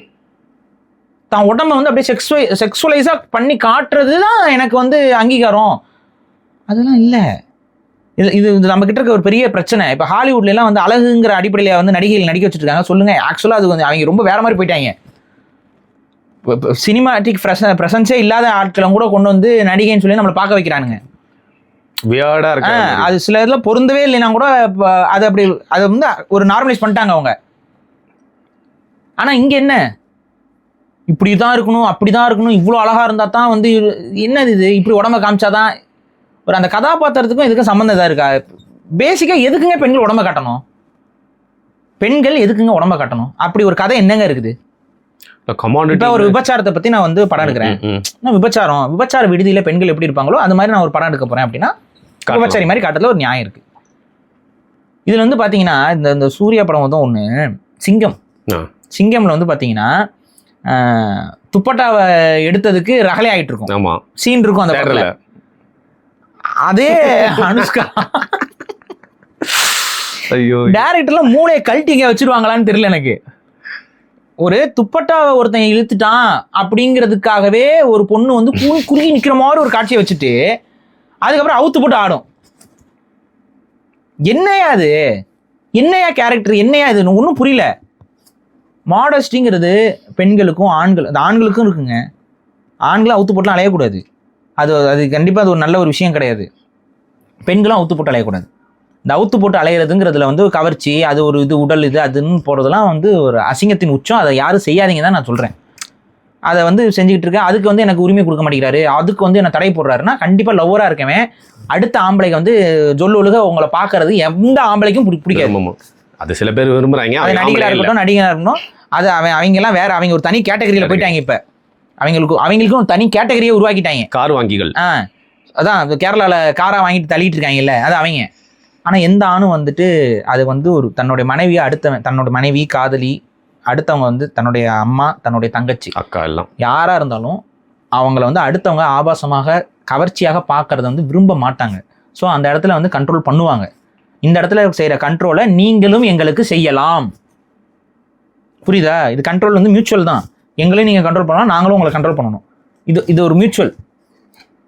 இதை புரிஞ்சுக்கிட்டு நடந்துக்கோங்க. இவ்வளோதான் நம்ம சொல்லுவோம். அது புரியலைன்னா இது ஃபெமினாசி இல்லை. இப்போ கம்ப்ளீட் ஆகாது ஒரு விஷயம் கேட்கலன்னா அந்த இன்டர்வியூ கீழே அப்புறம் நிறையா அதை சம்மந்தப்பட்டு எல்லாம் வந்து பார்க்குறப்போ கமெண்ட்ஸ்லாம் போய் பார்த்தா இல்லை ரேஷியெல்லாம் நிறையா வந்து இந்த நடிகரை அது உனக்கு வேற இவனே கிடைக்கலையா, அந்த பாண்டி பையனை தான் அவங்க ஃபுல் அண்ட் ஃபுல் அப்படி. அதாவது அவங்க கேரளாவில் வந்து விட்டே கொடுக்க மாட்டுறாங்க, அப்படியே தூக்கி வச்சுட்டு அப்படியே நம்மளை எவ்வளோ கீழே இறக்கும்போது இறக்குறாங்க. ஸோ அந்த மாதிரி இது வந்து போயிட்டு இருக்கு. அதெல்லாம் பார்த்தா ஒரு சைட் கோவம் வருது, இன்னொரு சைட் எப்படா இப்படிலாம் இருக்கீங்க, அதாவது அப்புறம் ஏன்டா இங்கே வரீங்க அப்படிங்கிற மாதிரி தோணுது. அதாவது அவரவங்க அப்பா வழியில் தமிழ், அவங்க அம்மா வழியில் இல்லை. ஸோ அவர் வந்து பார்த்தீங்கன்னா அவரே வந்து ஒரு மிக்ஸ்டு தான், ஒரு சவுத் இந்தியன் மிக்ஸு தான் அவர். அப்பா வந்து தமிழ் அப்படின்னு சொல்லிட்டு. ஸோ இந்த விஷயம் இப்போ இதில் வந்து இந்த அளவுக்கு ஹேட்டர் ஒரு தமிழ் நடிகர் அப்படிங்கிறதுக்காகவே அவரை வந்து பாண்டி அப்படின்னு சொல்லி ஐடென்டிஃபை பண்ணி அவர் கூட தான் நீ போய் பழகணுமா, இது பண்ணணுமா அப்படிலாம் கேட்குறது வந்து கமெண்ட் செக்ஷனில் இருக்குது அப்படின்னா அது மலையாளிகளுடைய இழிவான சிந்தனையோடைய வெளிப்பாடு, ஒரு இழிவான சிந்தனையோட வெளிப்பாடு. இப்போ திரும்ப நம்மளும் ரேஷியல் ரிமார்க்ஸை அப்படி அழகாக வச்சுட்டு போயிட முடியும். ஆனால் அது சரியில்லை. நான் இன்னும் நான் சொல்கிறேன், தமிழ் இளைஞர்களுக்கு நான் ஒரு விஷயம் சொல்கிறேன். தயவு செஞ்சு ஆண்வழி சமூகம்னா என்ன, பெண்வழி சமூகம்னா என்ன அப்படின்னு சொல்லி படியுங்கள், தெரிந்து கொள்ளுங்கள். எக்காரணத்தை கொண்டும் இப்போ ஒருத்தவங்களுடைய ஃபேமிலி வந்து ஒரு குறிப்பிட்ட லிங்குவிஸ்டிக் குரூப்பில் இருக்கிறாங்க, அவங்க வந்து பெண்வழி சமூகத்தவர்களாக இருந்தால் உனக்கும் அந்த பொண்ணுக்கும் ஒத்தே வராது. ஏன்னா நம்ம தமிழர்கள் ஆண்வழி சமூகமாக தான் இருக்கும். தமிழர்களில் ஒரு சிலர் பெண்வழி சமூகமாக இருக்கிறார்கள். ஆனால் பெரும்பான்மை 95% தமிழ் சமூகம் வந்து ஆண்வழி சமூகம் தான். இந்த ஆண்வழி சமூகமாக இருக்கக்கூடியவர்கள் ஒருபோதும் பெண்வழி சமூகத்தில் நீங்கள் பொண்ணு லவ்வோ கல்யாணமோ பண்ணிங்கன்னா விளங்காது. ஸோ அதை புரிஞ்சுக்கோ, அவங்க வேற நம்ம வேற. ஸோ இதை புரிஞ்சுக்கோ, அவங்களும் நம்மளை மதிக்க மாட்டாங்க. நம்மளை அவங்க மதிக்காமல் இருக்கிறதுக்கு காரணமும் நம்ம ஆண்வழி சமூகமாக இருக்கிறது ஒரு காரணம். நம்ம வந்து பார்த்தீங்கன்னா இப்படி தான் இருக்கணும், அப்படி தான் இருக்கணும், இப்படி தான் நடந்துக்கணும், அப்படி தான் நடந்துக்கணும், ஒருவனுக்கு ஒருத்தி தான் அப்படிங்கிற மாதிரியான கோட்பாடெல்லாம் நம்ம ஃபாலோ பண்ணுவோம். அவங்க வந்து சம்பந்தம் பண்ணிக்குவாங்க. அவங்க எப்படி சம்பந்தம் பண்ணிக்குவாங்கன்னா, சம்பந்தம் ட்ரெடிஷன் நீங்களே போய் படிச்சு பாருங்க. கேரளாவில் இருந்த சம்பந்தம் ட்ரெடிஷன்னா என்னன்னு படிச்சு பாரு. அதுக்கப்புறம் நீ கேரளாவுக்கு டூர் கூட போக மாட்டேன், டூரே போக மாட்டேன். ஸோ அந்த அளவு தான் இது. ஸோ தயவு செஞ்சு இந்த வேலையை பண்ணாதீங்க. ரேஷியல் ரிமார்க்ஸை நீங்கள் வச்சு பேசுகிற அப்படின்னா திரும்ப அசிங்கமாக பேசுறதுக்கு ஆயிரக்கணக்கான வரலாற்று ரீதியான விஷயங்கள் எங்ககிட்ட இருக்குது. எடுத்து வச்சு பேசணும்னா அப்புறம் வெளியிலே தலகாட்ட முடியாது. சும்மா வந்துட்டு நீங்கள் வந்து எங்களை இழிவுபடுத்துறேன்னு சொல்கிற பாண்டிங்கிறது எங்களுக்கு இழிவே கிடையாது. ஆக்சுவலாக பாண்டியர்களுடைய ஒரு சுருக்கம் தான் பாண்டிங்கிற. நீ பாண்டிய நாட்டிலேருந்து வரவங்க பாண்டியர்கள், அவ்வளோதான். இன்னைக்கு நீ தான் அடையாளம் இல்லாமல் அடையாளம் இழந்து எல்லாம் விழுந்து மொழியும் இழந்து என்னமோ மாதிரி உட்காந்துட்டு இருக்க. ஸோ இந்த மாதிரி ரேஷியல் ரிமார்க்ஸ் இருந்துச்சுன்னா அதை நம்ம ஏற்கலை, அது பண்ணவும் கூடாது. யாராக இருந்தாலும் நாங்களும் வந்து ஜென்ரலைஸ் பண்ணி சொல்லலை. பட் அப்படி பண்ணவங்கள சொல்கிறோம். நீ இந்த மாதிரி பேசுனீங்கன்னா அதுக்கப்புறம் எல்லா விஷயத்தையும் எடுத்து நாங்கள் புட்டு வைக்க வேண்டியது வரும், புரிஞ்சுக்கோ. சரிங்க, ஒரு விஷயம் 2 விஷயம் பேசியிருக்கோம். ஒரு பெரிய எபிசோடு. மிக்க நன்றி.